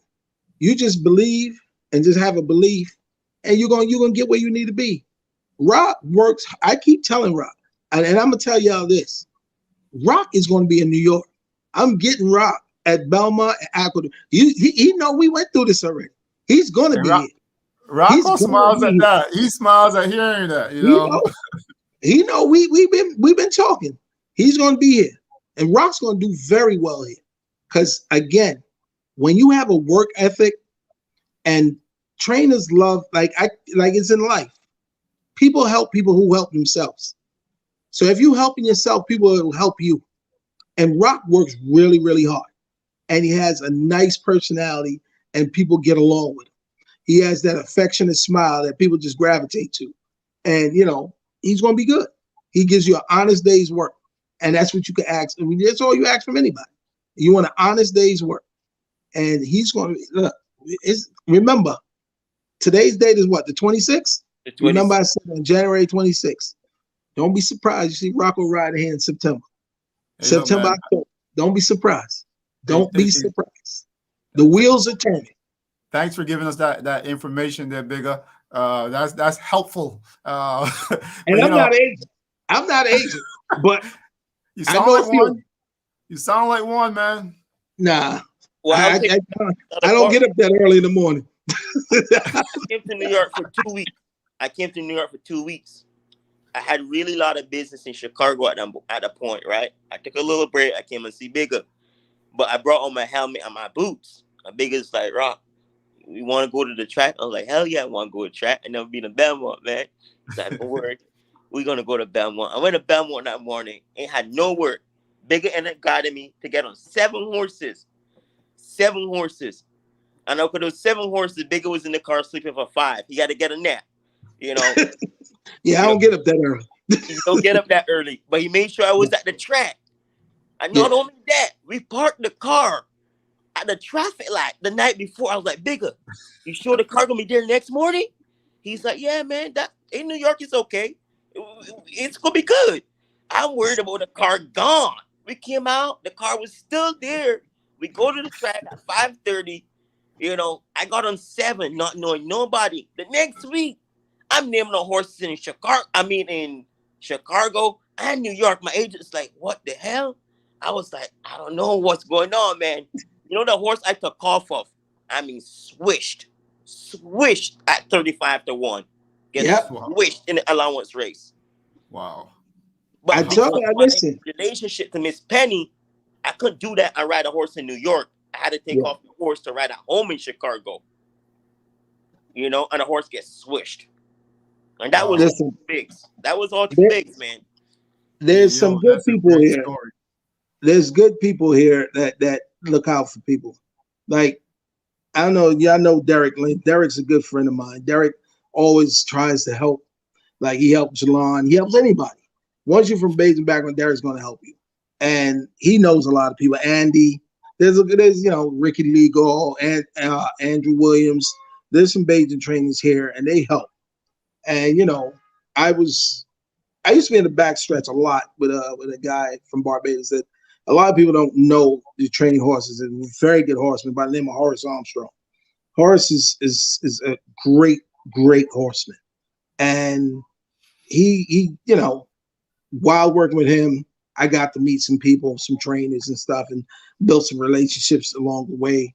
And I just lean on that, like a guy like Rocco. Anybody needs a chance. Jalon was the same thing when he first got. I used to drive him up every day, introduce him, take him around, show him some things, and just try to help him out. Everybody thought I was his agent and Rocco's agent, but all I do is try to help. That's all. Why are you not an agent? And by the way, Ken, you can jump in anytime. I just muted you because there was a lot of distortion coming from your end, so you got muted for a minute. So just keep that in mind. If it's a little bit noisy on your side, you can mute yourself and just back away. When you're ready, just jump right back in. It's pretty simple. Why are you not an agent, Bigger? Man, being honest, I worked in sanitation 20 years, and I used to get up at 4 o'clock, 5 o'clock in the morning, and did what I had to do, support my family, support myself. And now getting up early in the morning and going through that stuff, it takes a lot. And I'm a guy that does everything. I put my whole heart into it. And for me to be an agent, I don't think I'd be disciplined enough and put everything I have right now into it, because it takes a lot of work. And between basketball and different things, I won't be able to do it. So I'm not going to just do it to half do it. If I could help people, like, you know, open the door or whatever, I could do that. But to be an agent takes a lot. You know, you got to watch races. You got to, you know, go back, study film, do all that stuff. I don't have the time right now to really do that, to be honest. Yeah, I hear you. I hear you on that. Yeah, it takes a lot of work. Yeah, I realize, just last year I was running around Woodbine Racetrack, just kind of documenting and following and learning, observing, and it's a lot of work. These guys yeah, put a lot of it effort is. into it. It is. Really is a It lot of is. effort. And you know, Yeah. it's also a lot of relationships too, because when Jalon first came here, and I called a couple agents, you know, a couple of them were black, and they were like, "Biggs, it's gonna be hard." I said, "Why?" He said, "You know the industry that we're in. You have a black rider with a black agent. How that's gonna go over? You know, it's gonna be tough." And it's unfortunate in these times that that's still the way people think and people see things. But this is life. This is what we got to deal with. But It's you know, the fight is like, again, people like Rocco, Jalon, I can speak for the two of them because I know them personally, and talent that they have. There's no way they shouldn't be getting more rides. There's no way they shouldn't be on better horses. But again, the oppression that they have to face and the things they have to go through, again, like Patrick. Why hasn't Patrick gotten a Derby horse? Why is that? Why, like, if there's races in Canada, like, the Atfields and these guys send for John Velasquez, send for Castellano, send for these guys to come ride in Canada. Why they can't come? Why they don't send to Canada and get Patrick when Patrick was in his prime to come to New York to ride? Why? true. You understand? So you got to sit back and look at these things, and look at it and try to put it in perspective. Then you'll realize what it is. The difficulties for a guy like Rocco to be where he's now, shifting tack from a small track like Emerald, moving, going to Hawthorne, leaving Hawthorne, going to Churchill, leaving Churchill, going to Prescott, leaving Prescott, going to Indiana, leaving Indiana, coming back, going to Oakland. You understand? You got to look at the circumvent route he had to take just to get his name established. When you got guys that leave New York and go to Gulfstream. You understand? Yeah, And that's yeah. it. And that's it. It get So cold. you understand? So you gotta look and see the like I commend him. I commend Rocco. That's why I tell him it's gonna be all right. He's paying his due. It's gonna be all right. But All you know what? these things, God got a plan for you, brother, and it's gonna Big, happen. I learned a lot because I documented Juan Crawford the other day, and just from following him around, I learned a lot. What these guys do, so I completely understand and where Rocco, the position that you guys are in, and it's a tough journey, but you guys will get there. Yeah, It's relationship building. yeah, yeah. All the experience that's in the game, you got to put it together. I met with a guy,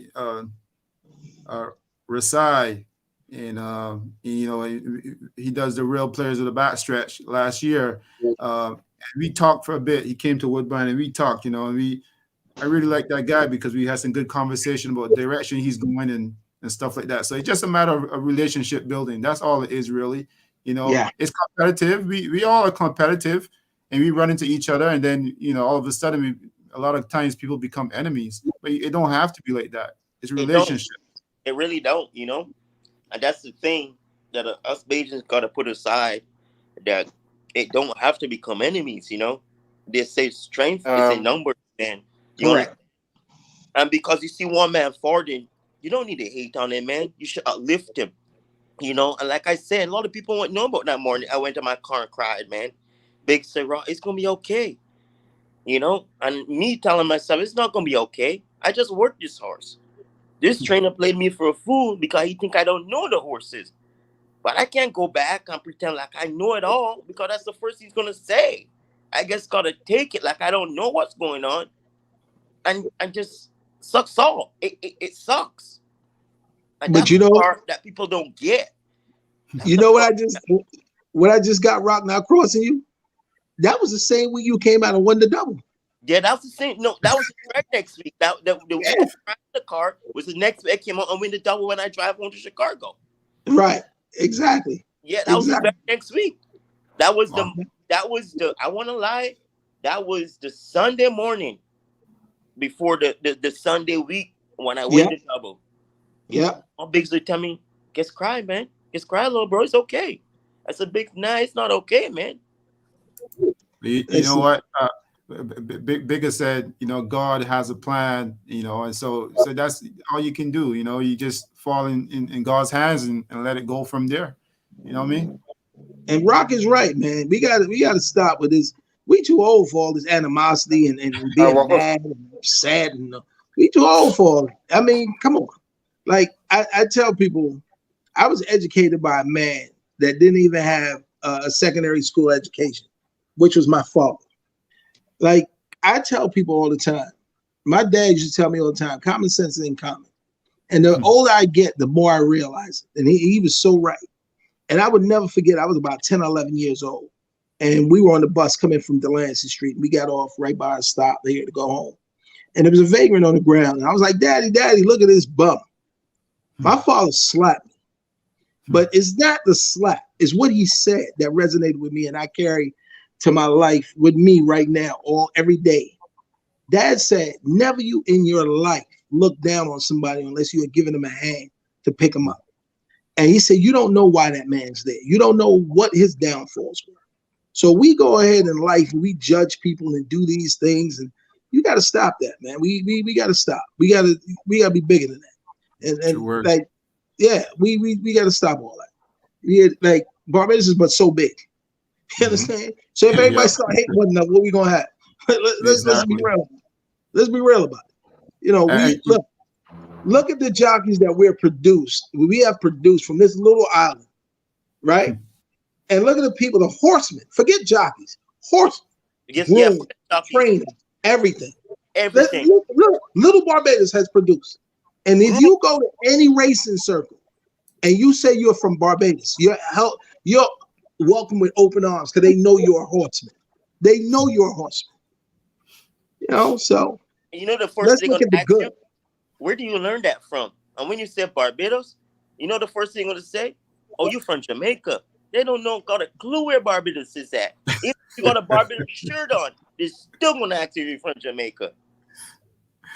Somebody said Winnipeg was a pickup. But I want to ask you, Rockup. Well, not even ask you. I want to suggest to you, Bigger, because you guys brought it up. And Bigger was saying you're going to be in New York pretty soon. And I'm like, when you go to New York, they better not be pitting you against my boy Kendrick.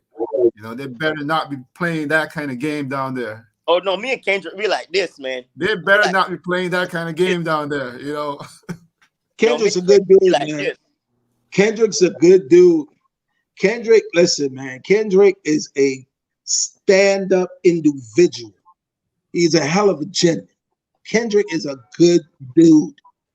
I mean, Kendrick, he would open doors and welcome Rock with open arms. That's Kendrick, a fact. I'm basically telling you, the one of dude, that got to New York to write a grade 2, Kendrick helped me out. Kendrick brought me to his corner. Man, Rock, that's the first time we met in flesh and blood. He's like, what you want, little bro? And I came in to write a 30-1 shot. And he's like, man, you good? You want a towel? You want a bucket? What do you want, bro? What do you want? And like he said, this is a stand-up dude. That's a stand-up dude. Yeah, stand-up guy. The first stand-up guy. He made sure I was righted from the first step I took in the jocks room. That's love. That's love. That's all I'll say. That's love. He's a good dad. He's a good dude. That's what we need to get our Bajans more on that page. That kind of love. No matter your status, if you're a big one or small one, you gotta open arms to everybody. Yeah. And that's another thing I consider about Ricardo Santana here. He shows love no matter what, no matter who you are. I love hearing that. I really do. I love hearing that. Same thing. Bigger could tell you the same thing. Bigger could tell you the same thing about Santana. Yeah. Listen, I would give you a story. I don't know if Rock, but please do, my friend. We were Rock the same time Rock was here hanging out with me. We said, let's go down to Times Square. So we went down Times Square, Rock, a friend of mine, Donald, and myself. So we go down, we're hanging out, and Rock gets a phone call.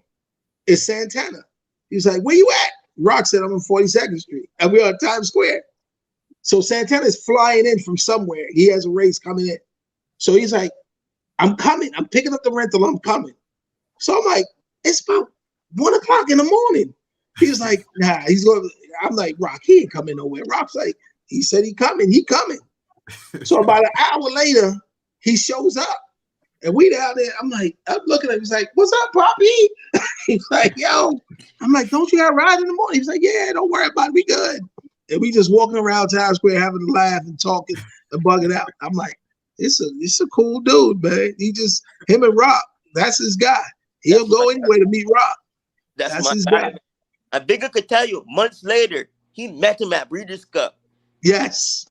And he was like, I was down at the Breeders' Cup. And I go, he saw me, go, yo, what are you doing? I'm like, I'm here. He said, come in. And because he's like, yo, come sit over there. I'm like, no, I'm good. He was like, you sure? I'm like, yeah, I'm good. Yeah, he's good dude, man. Good dude. Hey, that's love. I love hearing those kind of stories because it resonates so much, and also shares and it educates people around the track. Some guys who think they don't have a chance. Guys who think that the whole world is against them. It gives you some kind of momentum, something to look forward to. And Rocco, you have a great story, and I can only imagine that people where you're from in Barbados, they don't really they don't see Rocco yet, but they hear Kent every day, every week writing about Rocco, posting about Rocco Boeing this, Rocco Boeing that, and you can see your journey, man. It's a really good story. Do you ever look back and say, hey, look, it's been a long ride, man, but I haven't reached where I want to go yet? Do you ever say that to yourself? I definitely haven't, and it really been a long ride.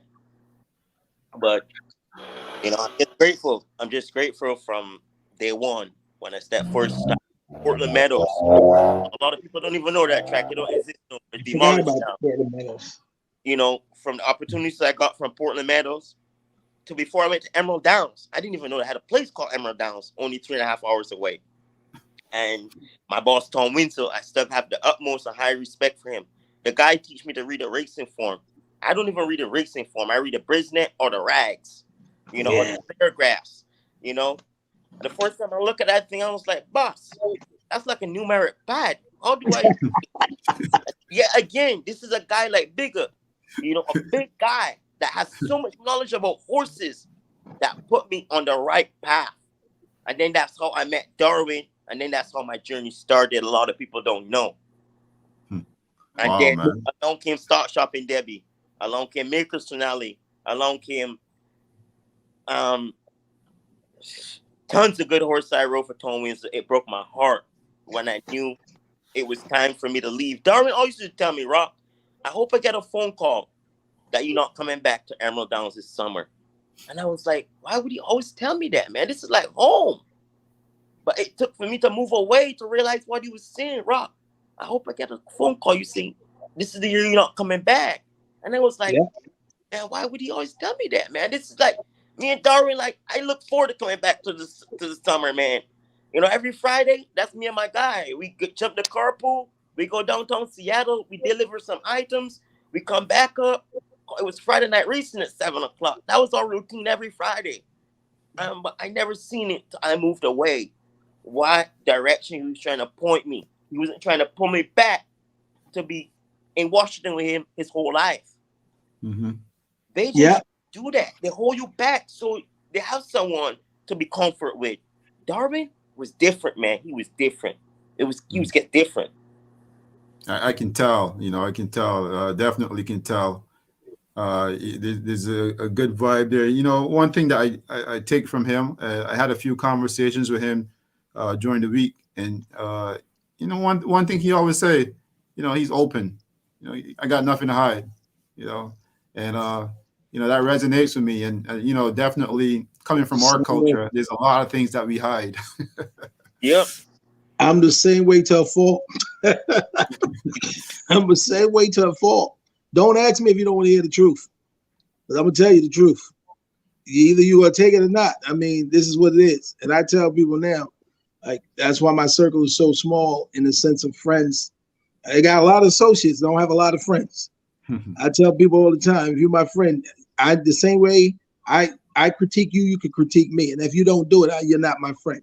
If I'm going down the wrong path, You know, tell me, grab me, show me. You know what I mean? We're here to teach one another. Like with the jocks, like Rocco and those guys, they need, like, we have to form a way to have them to come home and do clinics, riding clinics, showing the younger riders how to do things, show them how the path to get out, do these things, you know, have these clinics, you know, try to open up. Because having knowledge and not sharing it, what's the sense of having it? What's the sense of having it? You know, my mom always told me, son, don't be like the three wise men to bury that talent. You know, and that's what Bajans do. We hide that talent and we don't like to share it. Why? I can never understand why. Why you won't want to see another brother proceed better than you. I want to see another brother proceed better than me. Because you know what? Records are made to break.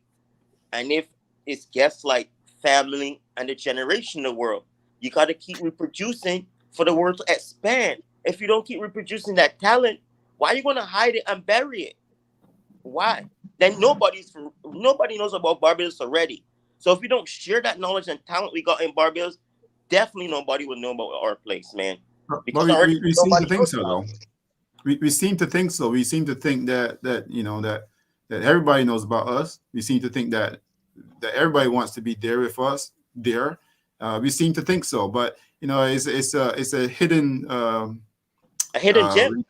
Yeah, that's what it is. You know, a hidden gem. Yeah, and you got to be out here. You got to be out here to realize it. You know how much times I don't get pissed no more. It's nothing against Jamaica, but I hate when I got my flag in my jock shoe in the corner, and someone asks you, "Are you from Jamaica?" I ain't went to school much. I ain't did much reading or writing. I regret it now. My mom always forced it on me. But there's a difference between B and J. If you're in the corner and that's in Jamaica, I know I went to school that much, learned that much to know the difference between a B and a J. And that was one of the things that irked me. It don't get to me as much no more because I realized people were starting to do it to agonize me. But that was my biggest pet peeve, man. To not acknowledge my country I'm from. I see. Well, that's quite interesting, but that's never going to change because for one, there are more Jamaicans because it's a bigger island, and two, but it may change because Rihanna now is competing with Bob Marley. So that's the biggest difference right there. People kind of like, you know, they look to the big names that they know around the world. And unfortunately, well, you know, fortunately, because we're all one people anyways, but that's what happens. They know who Rihanna, but they don't know what country she's from. I'm trusting you. To ask someone about Rihanna, Rihanna, they could tell you something, but they don't know what country she's from. You mean after all that Barbados bracelet and Barbados this on her and the accent and all that, they still don't know? No, once they think you talk fast in America, it's like the only country you're from is Jamaica. I swear to you, Derek. I swear to you. And Biggs can tell you that. In New York, it will be a little different because it's so much mixing up in New York. But you come to a place like Arkansas or Washington, Auburn, Seattle, or Oregon, Portland, you know, or Phoenix, Arizona. Nobody got a damn clue where Barbados is from. I guarantee you that. I see where you're going with this. Okay, yeah, the outwards places. I get what you. Yeah. All right, cool. We have to be more outgoing as well. The big. Getting back to big up taking walk out. I'm on September. I mean, getting back to taking walk out. Once you can go out there, I got a good agent and getting 8 rides a day. Well, that's good. But if he's getting 2 rides a month, you know, everyone understand me. You know what you said earlier? Taking walk out. Ken. The first thing is, I would never invite Rocco up here and he's only riding 2 horses. That won't happen. I won't do that. Anytime that he moves his tack, guaranteed he's going to be riding 4 or 5 a day. And he's going. And again, at first it's going to be tough because again, this is New York. This is New York, so it's going to be tough. But the work ethic that Rocco has, that's the thing that's going to separate him from a lot of people. And when you can see you get a guy like, I don't know, you remember a guy named Jorge Chavez? Mhm. I They remember used to horse. ride, that used to ride in Yeah, New York Papa Shabby. circuit. Mhm. Right. Chop, We used chop. to call them Strong chop. rider. Strong Right. We rider. used to call, yeah, we used to call them chop chop. Yeah. Chop Yeah. chop wasn't the most gifted rider. Yeah. But you know why people love chop chop? Because chop chop rode every race like it was the Kentucky Derby. And if he's riding for fourth, he's going to ride as hard as he can ride for fourth or third because he knew the bettors made a bet on a triple or superfecta and they're going to ride hard for it. He's going to ride hard for it. So that's the same thing with Rock. Rock don't quit on a horse. Rock's going to get everything out of a horse. And people see that. Trainers see that. Because you might have a trainer that's struggling. That fourth place is still about $2,000, $3,000. That's going to help pay feed and pay his staff. So if he could do that twice a month, that's $6,000, And $4,000 to it's burn help. $6,000. So he could pay his staff and get his feed bills done. So trainers appreciate that. Trainers appreciate that. And Goes a long way. That yes, $2,000 could go from running the difference between fourth to fifth to getting $600 from the $2,000. yeah, So yeah. somebody's not going to get paid that week. The jockey, he's not going to think about that, what the guy has to take care after. But my dad, he always drilled that in me from young. He said, son, it makes a difference between fifth and sixth. And unfortunately, that's how a lot of people look at me now. They want to get a horse ride hard. They're going to find Rocco. But they want a good horse. You can't find Rocco. I guess I don't know how to ride a good horse. But if you know how to ride a bad horse, it's easy how to ride a good horse. You stay out the way. Exactly. It's that simple. Exactly. Hey, that's what you're saying sounds very familiar because I had Warren Crawford on this platform and I heard the same thing being echoed. So I'm just saying I don't know what happens there. Is it a coincidence or what? But you guys share the same story, you know. Because I learned a lot from Warren Crawford too before I left Barbados. He took me on this win and he teach me a lot. So that's why you kind of hearing the same echo. When I won the Apprentice Championship in Barbados, Warren Crawford helped me a ton of lot. So that I'm guessing that's why you're hearing the same echo. Because I came through the same school, the same camp to ride hard. And I carried it with me, man. Like I say. I You go know what it is, someplace, too? I bring my riding boots. I ain't come to vacation. I come with my helmet and my riding boots. A lot of people look at how guys sit in the saddle, all these kind of things. And, you know, he's not the prettiest looking. Like Ramon Dominguez is the perfect example. Dominguez was had one of the worst seats in the world, but won 1,000 races riding. Ramon was a hell of a rider. But again, people view him and judge him at first till he proved himself. It's true. That's the same thing. Same Rock thing. is going to prove himself. Rafael Bejarano. Anytime he switches stick left hand, I guarantee he gets beat. 99.9% of the time, he puts in the left hand, he gets beat. He never switches his stick, and he wins 1,000,000 races. I never wrap my head around that. But who's me to judge him? It works for him. I love my left hand, but I guarantee you see Rafi go to left hand, he's under pressure. You got him beat. Wow, that's some good inside information. Well, I suppose it brought out in public. Uh-huh. Don't worry, I'll cut it so that Yeah. Raphael doesn't hear it on the replay. No, but it's I facts. realize- It's Oh, facts. Golden Saints to the Breeders' Cup Classic. He went left hand. Golden Saints got beat. It's facts. I'm not lying. Hey, you and Raphael, you guys cool? You guys cool because Oh, you guys we ride in cool. the same track. We cool. We ride at the same track. We hella cool. You know? But it's But something facts are that facts. it's something that I use to my advantage. Facts are facts. That's the facts. If you do your homework, you can't Correct. change that. I was just about cannot to say change that. I look for Well, that. So if I see him go to his left hand in a race and we going to the wire, I know I've got him. Yeah. But if I don't see him go his left hand, I know I got to ride. It's the fact. Smart.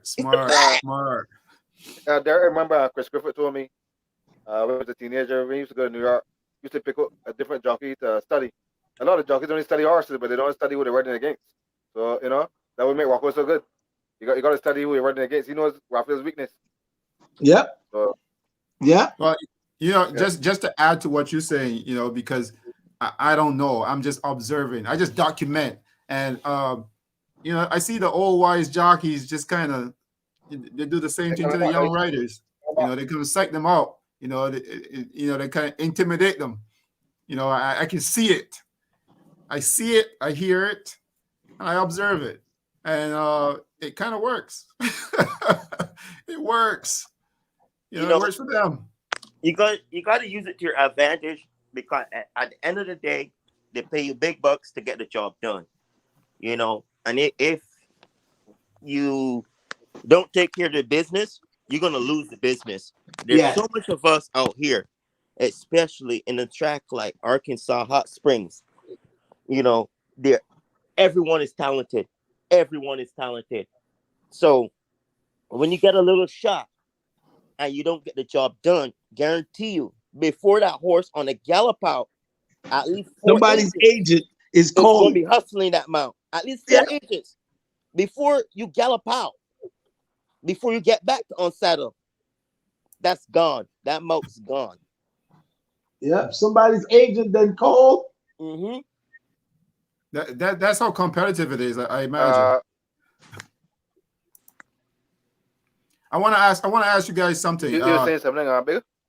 No, I'm saying that's by the time you gallop, like Rocco said, by the time you gallop out, you got about 4 or 5 different agents calling that owner, calling that trainer. Listen, my jock could do a better job. It's always competitive. Dog eat dog.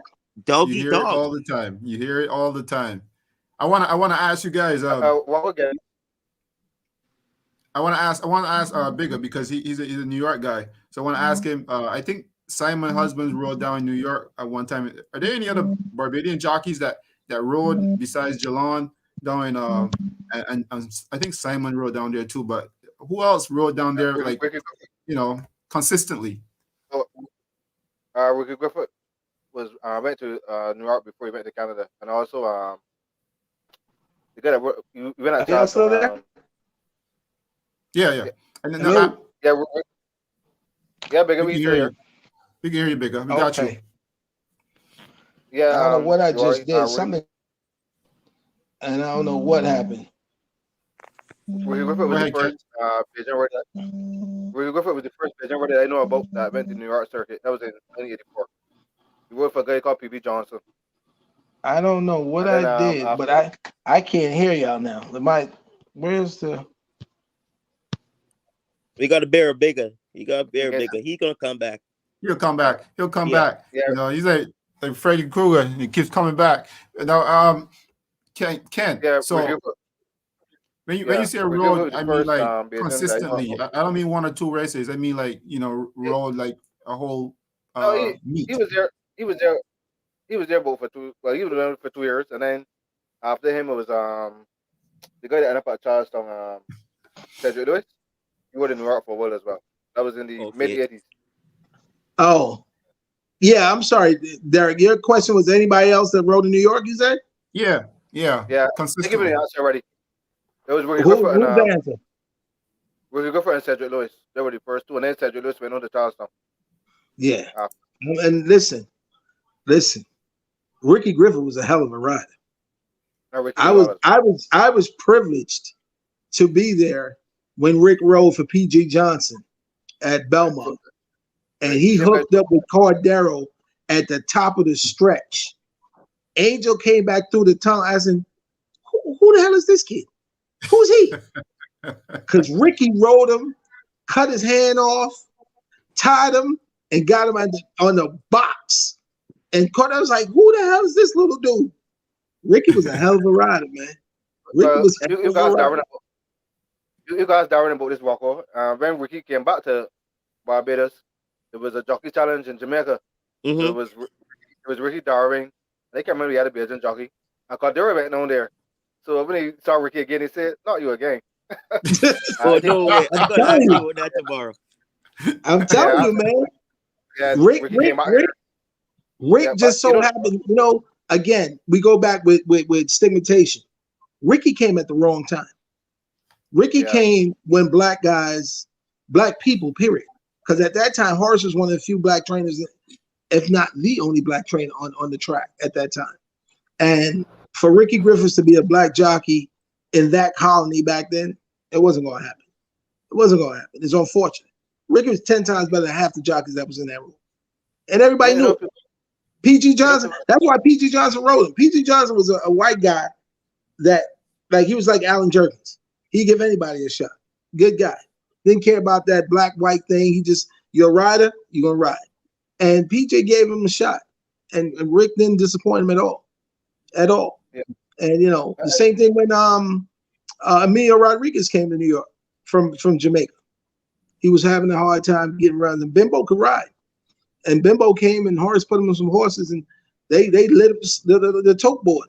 Because, you know, Horace Armstrong, black guy, black jock, Emilio Rodriguez, nobody knew who he was, but master rides. That's refreshing to hear, man. That's really refreshing. I remember Chris Griffith, he said when he came to Canada and he was like, you know, he looked around the jockey's room and stuff like that. I hope I don't get in trouble, but you know, he looked around the jockey's room and he was like, why is his brother, right, Ricky, and you know, why they're not getting these good mounts and stuff like that? You know, he says that nobody in here can ride like him, you know. So I understand. So you're probably right. You came at the wrong time. Yeah, it was the wrong time. No, I'm telling you, it was the wrong time. Because at that time, I was working on Wall Street then. And I was told by my, like, not my supervisor, but the head of human resources. He said, Mr. Miller, I'm going to tell you something. You're one of the best guys I ever seen come through this bank and worked your way through this bank. But unfortunately for you, you'll never make it to the 13th floor. I'm like, the 13th floor? What the hell is the 13th floor? That's where the CEOs was. That's where everybody was. You know, that was where everybody achieved to be. For me, I was just happy to have a job to support my family. No, actually, I didn't have a family then. It was just support myself, actually. And he said, let me take you upstairs. And he took me on the elevator to the 13th floor. And we walked around, and he said, just observe everything. So we get back downstairs in his office, and he said to me, his name was Ralph Earl, never forget him, from Trinidad. Ralph said, you seen everything on the 13th floor? I go, yeah. He said, what did you see? I said, a whole bunch of white people. He said, yeah, you know the only thing that was black up there, right? I go, yeah. He said, no. I said, no. He said, what? The garbage cans. That's the only thing that was black on that floor was the garbage cans. They didn't have one black person up there on the 13th floor. He said and that was Wall Street in the 80s. And that's what it was. And that's the same thing at the racetrack at that time. Now, I want to ask you, Big, now, when you hear stuff like that, because, you know, does it motivate you or does it kind of discourage you? What does stuff like that do to you? It did. It pushed me to try to prove them wrong till I realized I started training guys, white guys, to do a job that I was doing. And they didn't understand how to do it. And then yet still they were getting promoted. So I said, regardless of what I did, I still wasn't going to happen. So I just left. And everybody thought I was crazy, but I just resigned and left. And they were like, what are you doing? I said, leaving. This is what I'm doing. I'm not a modern day slave. So I just left. Because, you know, back then you only wear blue, black, brown, gray suits, and everything had to be white inside shirt. So it was modern day slavery. It was modern day slavery. I want to ask you, because, you know, like stuff like this always gives me so much questions. So, you know, like just hearing stuff like that, those are tough conversations. But you think that those conversations are needed especially for youngsters, guys who just come around. For sure. Of course they are. That's like that's like homosexuality. Having a conversation about homosexuality. If you're sure within yourself and you know who you are, why is it such a tough conversation? That person's who he is. That person's who he is. You can't change it. I can't change it. But you know who you are. And that's all it takes. You know who you want to be. And you know who you don't want to be. You know? Correct. It's just conversation that, you know? It took me a while to accept that, you know, black jockeys don't get opportunities. It took me a while for that to soak in. And once that soak in, I don't want to say I was golden, but things came a lot easier. Because it was just reality. To when I get my shot to prove myself on a racetrack, it didn't care what color or what mattered. All that mattered was the two of us battling from the 16th pole home. That's all that mattered. But it took me a long time to get to that point. You know, a lot of fights in the jocks room. You know, but once you get to that point, that you realize all that matters is to proving yourself on the track. And not all the hot talk before or after. That's what mattered. And I would I'll be a liar if I say I got there easy. It wasn't easy. My friend Darwin helped me a lot. My mom, my dad, my aunties, my grandma, you know, and it was consistent drilling, you know. But at the end of the day, you're the one that gotta live it. And it ain't easy, man. It ain't easy. Hmm. Interesting. But like the topic we're on now Well, is going to help the future to see that you don't really got to put the fight up. What's for a man he's going to get? My mom told me that so long, so many ways, my family, my cousin, but I never understand it. Because you see another man putting quarter to work and you're like, so what's for a man he's going to get? I put in so much work. He put in quarter to work and he's getting that. I'm not getting that. You worry, you get caught up in that situation. You can't worry about that. If I could give back some time to not worry about why that guy was getting there faster than I was and he was putting in the time, I'll be further. But I could use this knowledge to pass on to other youngsters to make them better quicker than I got better. And that's my goal. Like Darwin and Bigger said, we need to start horse clinics in Barbados. In America, they don't call jockey school. They call clinics. They're vet clinics, they're farrier clinics, they're trainer clinics, they're jockey clinics. They're called clinics. That's where you go to learn. And if we could form something like that in Barbados, we'll be off the map. Like Ken, like case in point, Ken Lane, right? You're a writer, correct? You're a writer for a newspaper? Yeah. And are you the editor as well, or are you just the writer? No, I'm just a writer. Okay. So he has to, like, now here's the thing. I don't know what their structure is and who's in charge and what's not in charge. But Ken can write an article, submit it, and his editor might say he don't want to run this right now, or he don't want to do this. So now he's at whoever his editor is, he's at his beckoning call to do whatever he needs to get done after he spent all this time doing this. It's the same thing with jobs. Like, they spent all their time preparing, but now they got to wait for somebody else to judge what they want to do and accept what they want to do, although they have put all the work in already. You know what I'm saying? And it's tough. It's tough.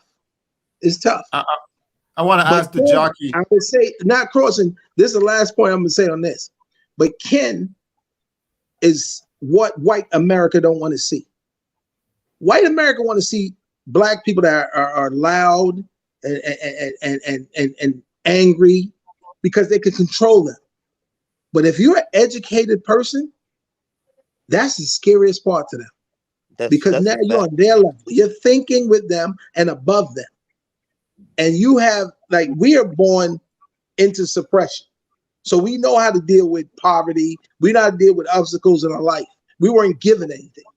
So we've earned that and worked through that. So now when you put education with that, that's like a man that has education and common sense. He's the most dangerous man in the world. He's like Ron Quaid. Most definitely. Tell you what, I remember you was talking earlier about the Kentucky Derby, right? But I'm more look for you to get British Cup race because the Kentucky Derby is one race, 20 horses. British Cup the 16 races, 40 horses. But if we could get Kentucky Derby, right, I'd be very glad to see it. But I'm more looking forward to you to get a British Cup right this year, you know? More easier, more races. But Kentucky Derby is the most prestigious ride a jockey ever wants. Yeah, I understand, but it's harder. There's only 20 horses in one race. British Cup is 40 races. 40 horses. Oh, you talking about chance? You got a better chance. You talking about percentage-wise. Percentage-wise, you got a better chance of getting a Breeders' Cup mount. Yeah, okay. Yeah, it makes sense. Yeah. But the most prestigious is getting the Kentucky Derby mount. I might be wrong. I might be wrong on this, fellas. But for Breeders' Cup, don't you need not to say you won't get that horse, Rocco, but don't you need a horse that's like outstanding to get in those races, like completely flawless? For Breeders' I was Cup? there a couple years ago in 2021. My horse, when I won the Longway Mile, we were nominated for the Breeders' Cup, but we decided to put him on the shelf. He had some surgery, and we didn't do that turn. We didn't go to the Breeders' Cup to be a body, you know.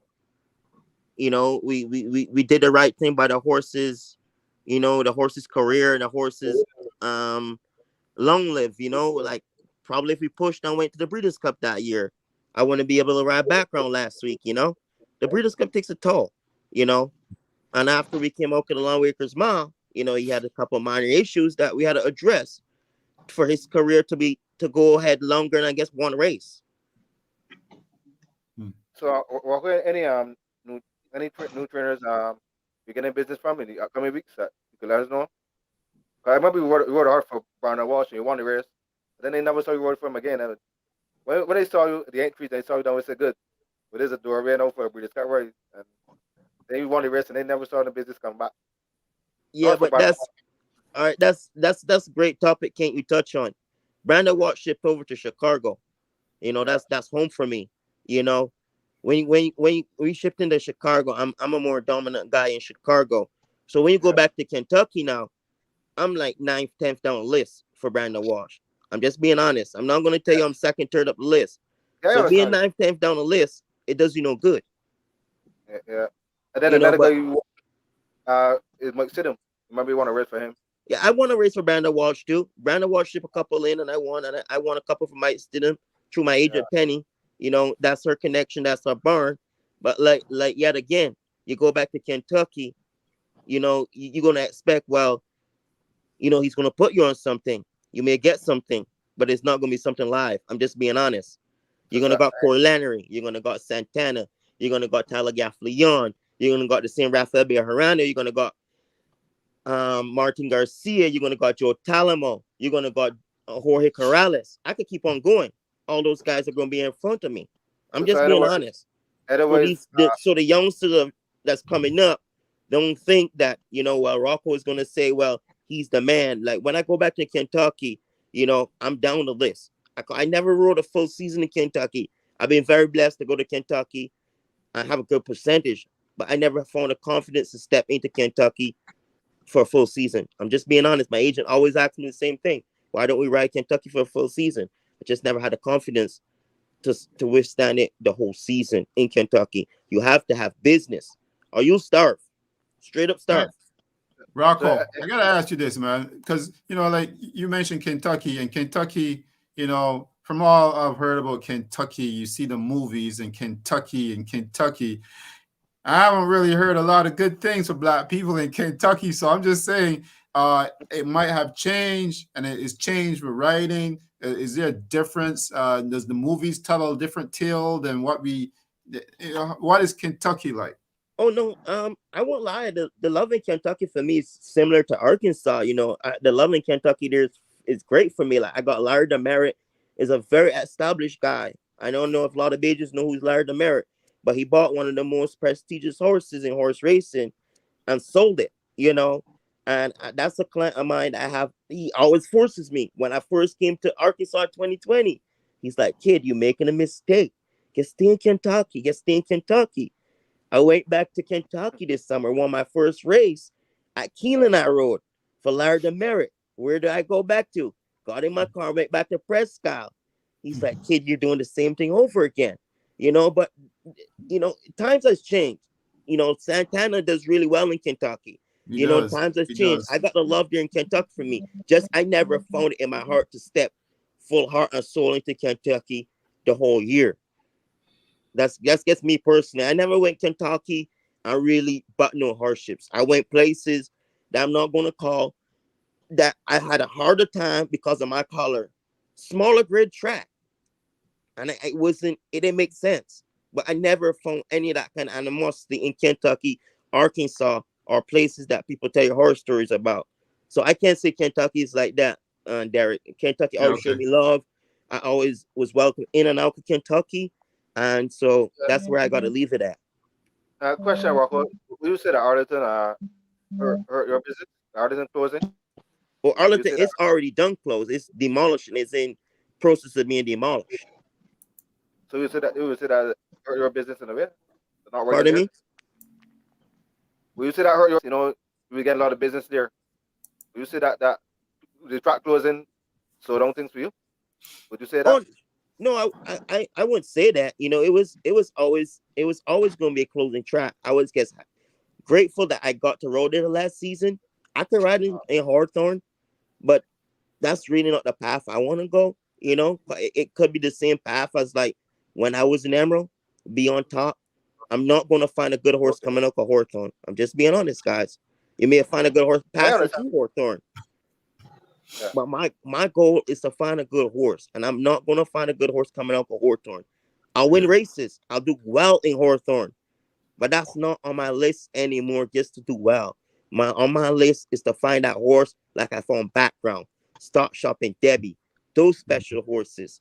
You know, Yeah. I'm being in a place like Arkansas or Kentucky. That's where I'm gonna find those kind of horses. That's New York. refreshing to hear, Rocco. Really refreshing to hear, man. I appreciate that. That's good. It shows some drive. I like to see that. I like to encourage the younger guys to push harder for dreams that they have. Don't just stop because you get to Woodbine or you get to wherever and you found a job. You just keep pushing. Something gonna happen. It's gonna open up. Yeah, I like believe so. I appreciate that. Like when I came back and I came back at Hawthorne, that wasn't really the original plan. The plan was supposed to come back in Hot Springs. But for me, I figured coming back at home, in which home is Chicago, was the right thing to do. You know, I came back, but the plans was always supposed to head to Hot Springs. The plan was supposed to start back in Hot Springs. I got the opportunity. I went to track a couple mornings, and this trainer that I have a lot of business for in Chicago, he said, Rocco, I got this horse in the stick. I'd like you to ride it, you know. And so that's how that happened. So it was just a kind of a quick rush, which probably wasn't the smartest thing I'd done to get back in attack for Chicago. I should have guess waited to Hot Springs. But that's guess the love that, I got for Chicago and the love that Chicago gave me since I came to Chicago 3 years ago. So, if you guys really know me, that's me. I wear my heart on my sleeve. And a lot of people are scared to come to Chicago. I am not. That's home. And I give back. That's all I'm about, giving back. Oh, I gotta ask you this. So why they're scared to come to Chicago? I don't know. You gotta ask them. Everyone watch CNN News, but any state in America has violence. I don't think you can name one state in America that there's not violence. That's a fact. Hey, look, Chicago's I'm not scared, but I'll delay by to Chicago. Yeah, it's a little different. Yeah, we're a little different in the Shy, but Yeah, if Chi-Town, okay. it's a little different. It's a little different in Shy, big. but you're okay. Every now and then I drive to Virginia or I drive to New York, but I delay my trip to Chicago, so I don't know. Chicago, it's a little different. You gotta know people in Chicago. Yeah, that's the thing. You just gotta know people. You gotta know people in. But it all boils back down. You treat people right. You treat people with respect. That's how you're gonna get treated back. It's simple. That's simple. Yeah. And when I moved to Chicago, I was a new kid, and people love that I would ride a 20-1 the same way as a 2-1. So I guess that's where I got my fan base from. And that's where I felt welcome because I was treated with respect, like how my family taught me to treat people. I was having nobody told me, "Oh, I need to fall down, break your neck." I hear that. I remember the first year I came home after 8 years I didn't ride in Barbados. I had a guy came down to the start again and tell me, "You came back to America, licks in your backside." And I had my mom came down to the start and tell me, "Son, he ain't know what he talking about. If there's anybody in the world knows how to win the last race, is you, son." And I went and win the last race on This Means War.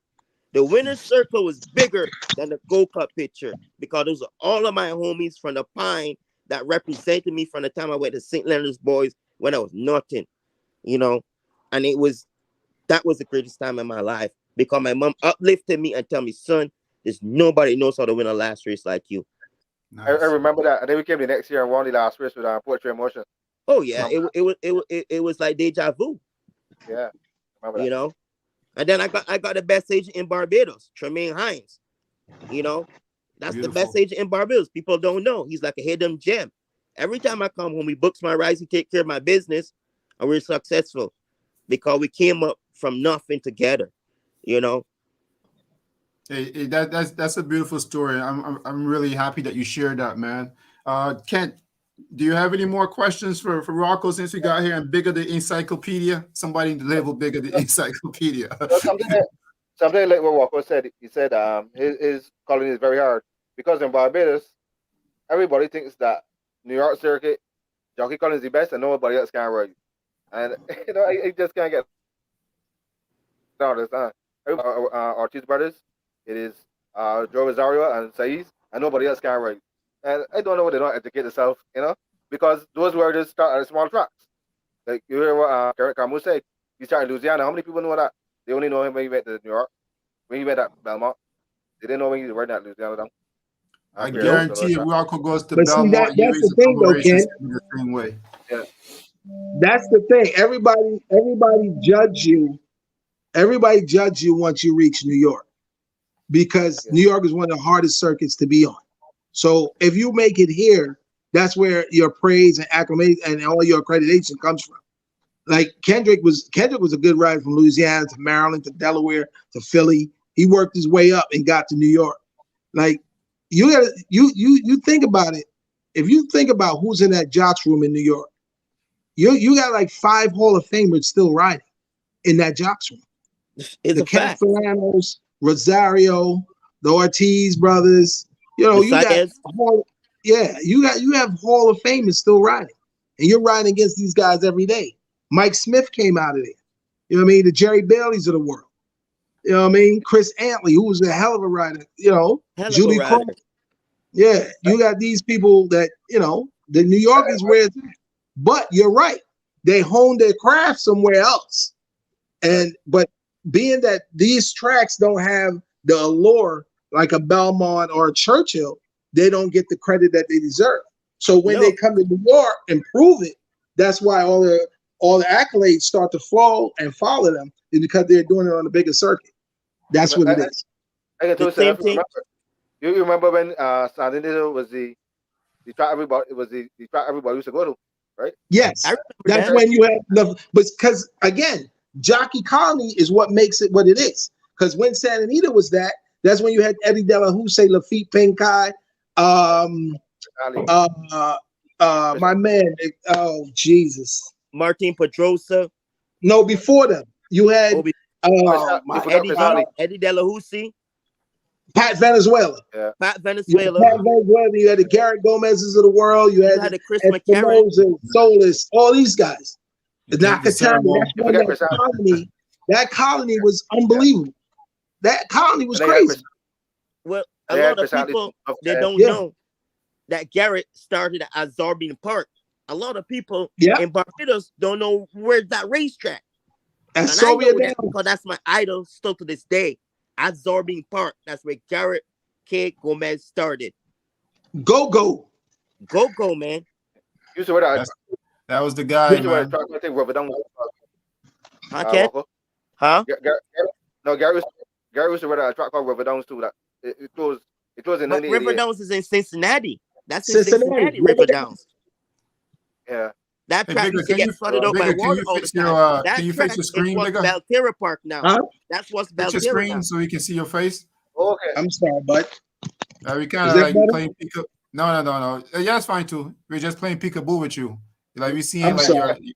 Right, that's Ken? better. River Downs, the old River Downs is what's Valterra Park now. Okay. Right. I don't know enough of these tracks. Oh, that's where that is. Belterra. Yeah. Okay. Yeah. But River Downs, named River Downs because it always used to be underwater. It always used to be underwater. Oh. Okay. Yeah. I was telling Derek before we came on, Walker is one of the few jockeys that started the Caribbean that win 1,000 races. People talk about Sean Bridgewater, those guys, but those guys went to school in the States. When we go over there and you're not apprentice like Walker, you went as a journeyman and you could win 1,000 races. You did very well. The next jockey that did it was Vincent Thompson. He won 1,000 races, and as you know, he started in Jamaica. He just went over there. Ken, you're a very knowledgeable guy there, Ken. Sky, man. Yeah, but that's a lot of information. I'm a writer. I gotta look at him different. No, he's like a secret walking encyclopedia there right now, man. I gotta give him a pat on the back, man. I'm really proud. That's because Walker don't really, he was away for here long, but he do my research. Yeah, Walker on Winston Thompson and Andrew Ramsey. The only jockeys that start in the Caribbean to win 1,000 races. He Roger really Marshall, opened my eyes up when he's talking about River Downs guests now. I was like, this is not a Yeah, Bajan talking about River Downs. Rocco, I Yeah. gotta tell you this because you know the thing about Kent is a top draft player. So when I see a guy like that, I know that the head, the brain 2 steps is ahead. always 2 steps ahead. But there's another thing too where everybody talk about. I get there, just say, oh, Pat, you never want to British Cup. Garrett Gomez, I can give you another fact now. He started in 1988. And Garrett Gomez' first British Cup ride was in 2000. You gotta sit, that's years. You gotta wait for British Cup ride. That's what hard it was. Years. Back in, Garrett Gomez started in 1988. And in 1992, you never hear about Garrett Gomez. You hear about Eddie Dalhousie, Jerry Bailey, Patrick Venezuela. Because You never heard about Because Garrett was running at Golden Gate. He not Golden Gate, it was Bay Meadows at that time. He was running at Bay Meadows. That's right. That's right. And you know when you really heard about Garrett? When he just got out the joint in 2002, when he replaced John Velasquez, when he went down in New York and Garrett rode English Channel. That's when Garrett burst on the scene. Yeah, when he broke the record that year for 96 stake wins. But I think that was a British Cup at Monmouth, right?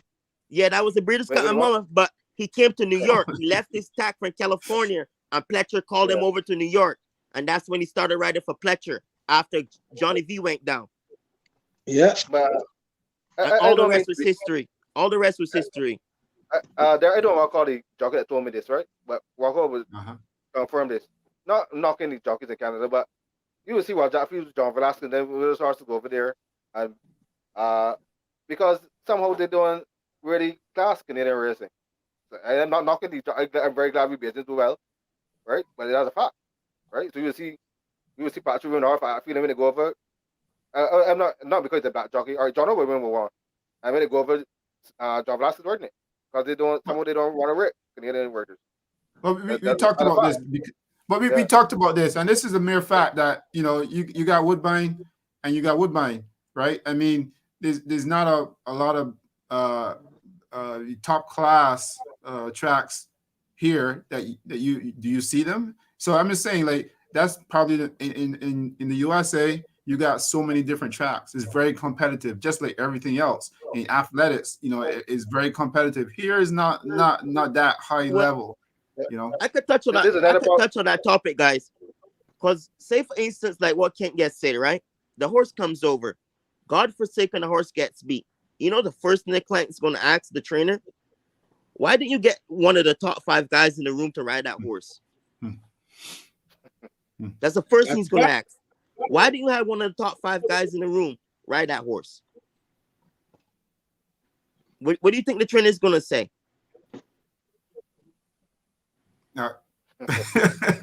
You tell us. There we go. That's the first thing the client's going to ask. Why didn't you have one of the top 5 guys in the room ride my horse? That's if a you fact. got a good answer, you know what's going to happen the next day, Kent? All that those horses you got for that trainer is gone. It's moved. They're gone. I'm glad he brought up in Barbados, as I told you earlier, Derek. They just think that they own the horse. They don't pay the trainer. They don't buy feed. I brought something when Walker said that he don't know which horse he was going to go. Somebody, I posted on my chat room. Somebody came on. Oh, my dad's unfair to his wood. I remember Chris Griffith said he rode horse and he won. And then coming to the big race now, the owners booked some jockey from the States. And the jockey told him, "Don't be afraid. This is gonna happen to you. You're gonna ride the horse. Someone's gonna ride the horse, and you're gonna get caught up to ride it." That's how the business goes. But business always stick with this thing. If a jockey ride a horse, you can't get taken down. He own the horse. It doesn't work like that. And it doesn't work that way. Nope. Doesn't work that way. Another thing Darwin teach me. Darwin teach me, Rock. They pay the bills. They pay you to ride a horse, but the owners they pay the bills. Business don't want to accept that. They think that. But they should get. How many years we've been racing horse racing in Barbados? Exactly. Yeah. The fans on the side of the field, on the side of the railings, when it comes, got to sign checks or pay stuff out. You don't go to those fans and say, "Hey, could I borrow some money to pay the staff this week?" Hell no. Yeah. You know, so how could they think they want to train people's horses? It don't. We need to get over that mentality, you know, and that's how Darwin runs his business. You think come next month, if my rider is not up to par, I'll be replaced.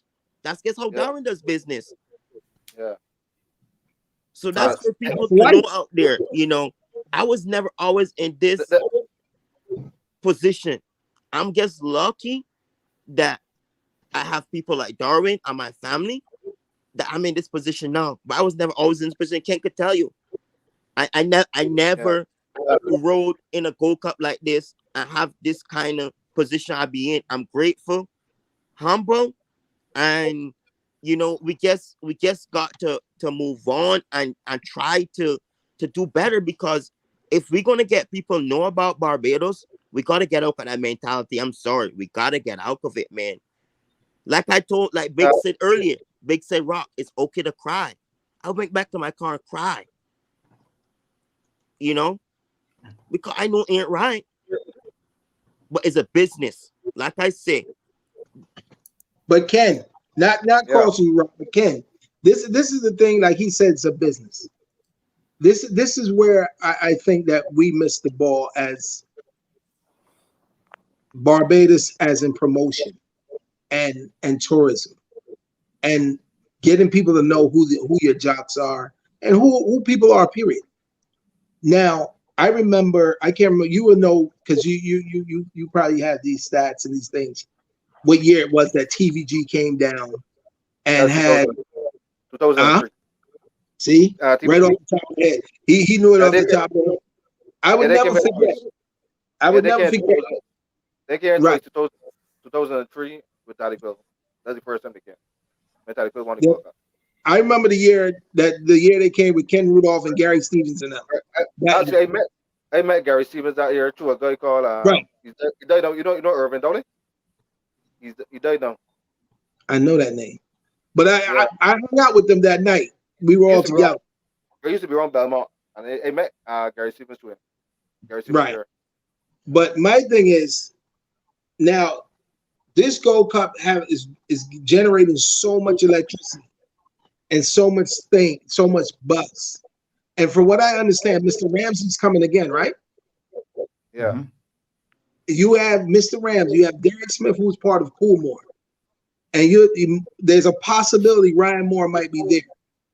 How is this not being promoted to be broadcast on one of these channels like ESPN or TVG or something to generate the interest? If you're garnering this much enthusiasm already, that's something that should be, brought up. But again, and that would now not just for horse racing, the tourism aspect of it now is being broadcast to the world.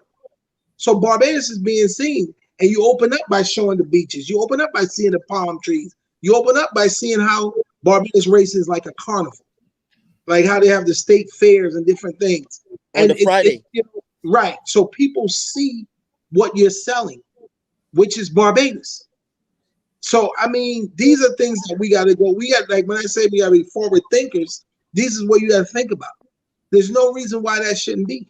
And now, sports betting is such a big thing. They're going to, like, if you turn on the TV now, the FanDuel, which is TVG, you getting games from Australia. There's pickleball, all type of stupid things they're betting on. Now you got Barbados, FanDuel, like, that's a whole different industry that they could get into. And FanDuel, That's what I'm trying to do here, Bigger. That's what I'm trying to do here. You know, right? I'm glad you recognize. So I want to ask you guys, do you think a platform like this helps? It should. Yeah. And it Of does. course. Because you're bringing, you know what it is? Yeah. You're trying, well, you're doing something that needs to be done. You're opening up the industry to like everyday people. Like a fellow might not understand, like whoever's listening today might have gotten an education on something he was asking a question about. And he might got it, like he might have asked a question to somebody and they gave it to him in a different term. Here you're doing it in layman's terms. They're getting it like from a job. You're getting it from people that's inside, might not know everything about the industry, but they can tell you what they do know. And what they don't know, they're willing to learn. That's So, the fact. right. of course, these platforms, like you, like I don't. Ken knows the dates and like now. I know 2003 is the first year of that. That's educating me. I didn't know that. I didn't know that. I didn't know Rocco was one of the few jocks that won 1,000 races that didn't have a bug that came from the Caribbean. I There just you got go. educated. There you go. That's 2 decades ago. 2 decades ago, we had Um, TVG in Barbados. There's no reason why we shouldn't have 2 TVG decades. a couple more Listen to times. that. 2 2 decades. decades. That's 2 Wow. decades. somebody brought something to my attention. Why TVG is not coming back here. I don't know if it's true, but they say, oh, our race always behind time. You know, the stores always racing time with objections. You know, TVG like time. I don't know if that's true, but I know since those 2 years they never came back. So I think the told me Malik was something to do with that. Though. Malik brought those horses here and stuff. But it was But good to get them back, like especially. Big say, Kent, it's all about publicizing it. Okay, for instance, Yeah. I want to say a track like Indiana Grand. They Mhm. publicize Indiana Grand like there's no tomorrow. Yeah. Every year you see that track grow and Mhm. grow and grow. Yeah. You know, when you see a track get publicized, they grow. I rode at Emerald Downs for 10 years. That's like my second home. They never grew because they never publicized horse racing. You know, when you have places that publicize horse racing, they grew, they grow. Indiana Grand gets built a Eurosizer last year. They just built 100 more dorms for grooms this year, 2022. Last year, sorry. The year before they built a Eurosizer. Hot Springs, they just built a Eurosizer here the first time that was finished in like 2 months. When you have places that publicize, like Biggs was saying, they grow and they go forward. That's what we need in Barbados. But Publicizing so we grow and go forward so people know about us more. That's but all. the first thing, Rob, and this is the thing that people don't understand. And this without this, nothing's gonna happen. Barbados is a turf club. It's not an organization and it's not an association. It's a club. So you know what that means. So until we get that status, quote unquote status, removed and become more of a entity as a business to move forward, other than just a club, then things can happen. Because clubs are run by whoever owns that club. That's the truth. Like a golf club, like a polo Yep. club, a gentleman's club. Invitation only club. I I'm guess glad we you got brought that all point answers up. there, Derek. What's I that? guess we got all answers there. Now, I'm just gonna say, he answered it all, and it's all facts. And I'm really glad that you're, guys, intelligent guys like yourself, big guys, is here to actually preach that kind of information, because we kind of get it wrong sometimes. We kind of think it's open to the public. There was Well, one guy who said he criticized the club in Barbados. I'm like, why don't you join the club? He said, well, it's about $700 a year. I said, why don't you pay and let your voice be heard? At least you're part of the club. If you're so Rocco, concerned. I can jog back. Remember there, Rocco? I was watching back an old interview. The very first show that Derek did. With Sean. Mm-hmm. And I remember exactly everything we said. Maybe said the guys were off and said that you should be working on a truck with your dad. And I remember he used to go on the train. He used to always tell me, my son can be a champion dog in America. People used to say, we even got much champion dogs in Canada. I remember that regularly. But you said something.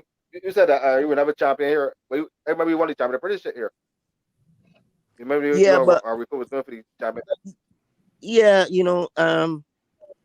I learned a lot after that, and it been so long. It been so long. I was champion apprentice there, but in my whole career, I could win 1,141 races. I only won 23 races total, plus the 1,141 races. I won 23 races in Barbados. So people never thought I would be nothing. It's sad. My dad always walked around. My family always walked around. and held me on a pedestal that I was going to be a great one. And like, I don't like when people compare me between Rico or Patrick. They're all my friends, and I learn from both of them. We need to stop that. We should uplift all countrymen that we all got the opportunity to left the island and represent our country and fly the flag high.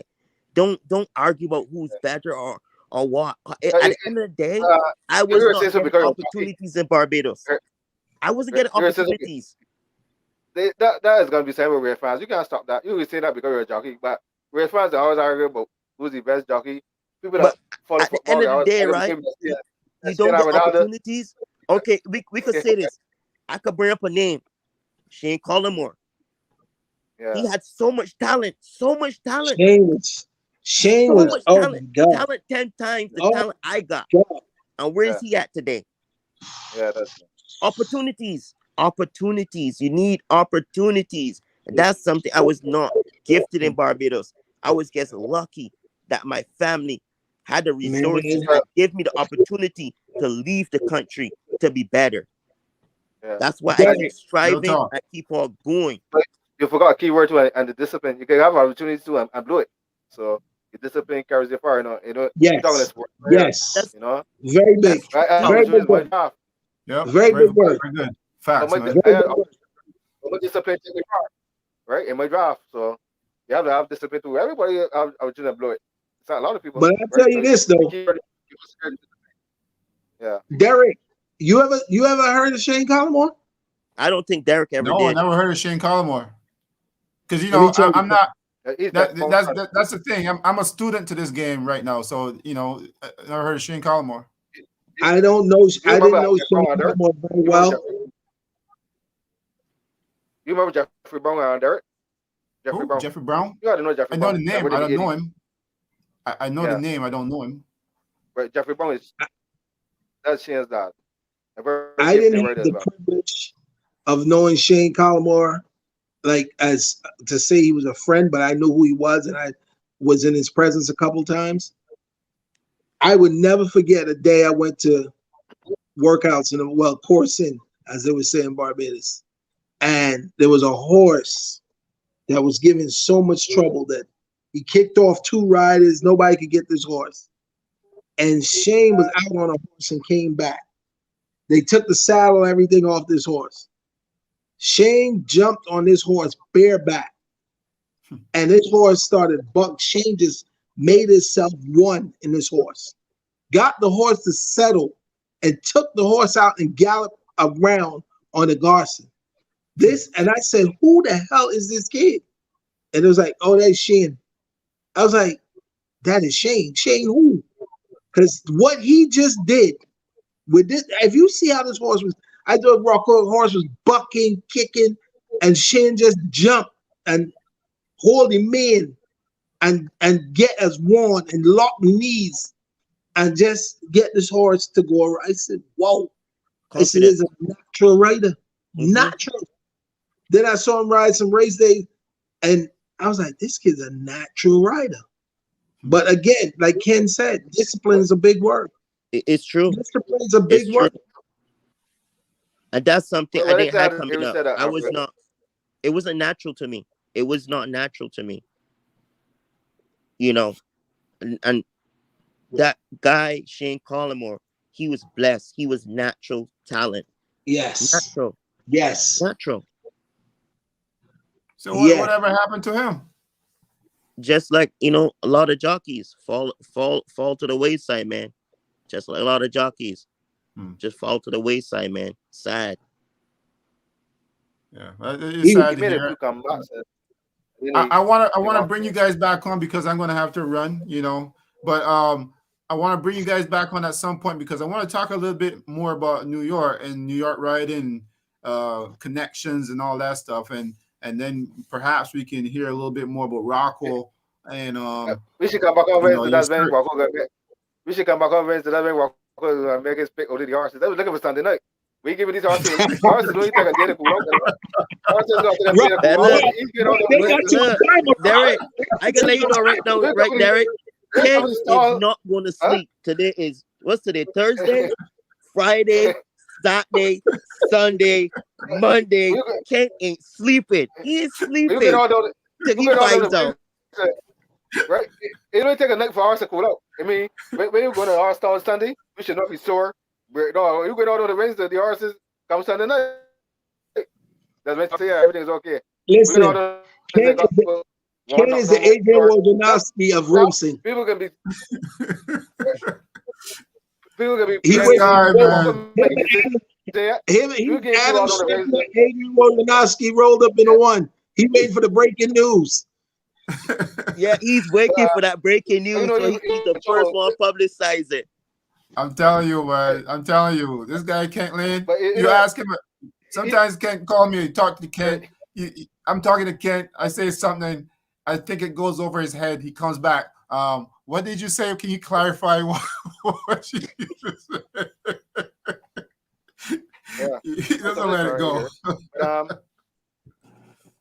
Yeah, you got a lot of guys now. You got here so now, all down to Wednesday now, right? So I think we should come back Sunday night. It only take hours the morning to cool up, to know if she's good.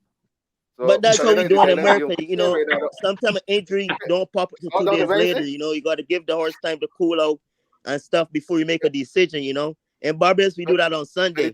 In America, we do it a little different, Well, we're going to teach you something now. Don't forget that Barbados, we think of the English. And English means Sunday morning. You the Yankee now, so you're going out on the Wednesday. Don't forget. But, hey, I learned from the best of my agents, man. You can't let people know what you got in one hand. My brother at home always told me that. He's like, Rock, don't let the left know what the right knows. So if we keep the thinking, it's they know I'm riding one of the two of the horses. Ant Bionic, man, like what Sonia Perkins called me. I got steel and metal in me, but I can't ride two horses. I ain't a chariot man. I can't ride two horses. I'm gonna ride one of the. I'm gonna tell you this much, guys. I'm gonna ride a better horse. Don't fall for it. I'll leave it at. Don't fall for it. I think don't fall for it. I think they're setting up Hazelwood so that he can win a big race. He win the big money. Don't fall for it. Don't fall for it. This is how we're gonna start it. Watching the races at A-Road, at Oakland, and then switch over to Coolmore. And that's it. They can do more work. And then you can keep us, you got your money started, right? But you just want to keep us all on the Wednesday just to spoil us. But you got your money started for Saturday night. Yeah. But it's gonna be a very good race. It will be. It will be. And I think, a lot of people, with Patrick right now, people can think twice, so it's all, come off 2 wins at Woodbine. So it's going to be very interesting. I like this here because it gives me some interest in the workboat. Exactly. And this is, I think this is great, man. I think what we all got to blame this on Darwin. Darwin went and brought some horses at home and he made people go shopping. So this is starts with Darwin. Darwin made people go shopping. But that's how it should be. This is how it's supposed to be. This is what we need. We need the Gold Cup come back like the 80s. But Rocco, you see what happened there though? Countries got shut down in 2020. Darwin brings a horse to Barbados and made people spend money in a pandemic. That's crazy. That's crazy. he made them think had a Gold Cup last year. They were supposed to have a Gold Cup. They didn't have a Gold Cup because of Darwin. Darwin made a lot of this happen. So, he's the man that we got to get back in this talk on Wednesday too. Yeah, definitely. Hey, look, guys, this is a lot of fun talking to you guys, man. I got to run. To be honest, I got to run too, guys. I got to get some sleep. I got to be at work tomorrow, Ken, big up. Any last words, guys? Any last words before we go? Everybody be safe. Have a safe journey tomorrow. And we'll speak in the morning, but safe journey, Mr. Mr. Encyclopedia. It's a pleasure meeting you, Mr. Lane. Yeah, thanks, man. Great job, pleasure meeting you. Keep doing what you're doing. You're doing a great job. You're doing a great job, Mr. Headley. Same thing to you. Thank you for inviting me onto your platform, and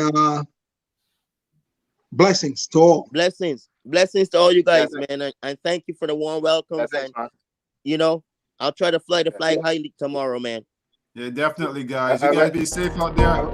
Be safe out there, Very man. welcome. All right, be safe, guys. Very nice Yeah. talking to you guys. Make sure you come back All right. again. Yeah. Let's do it again, man. For sure. Later. One love. Yeah, cool. Bless All you. right. Yeah. Bye.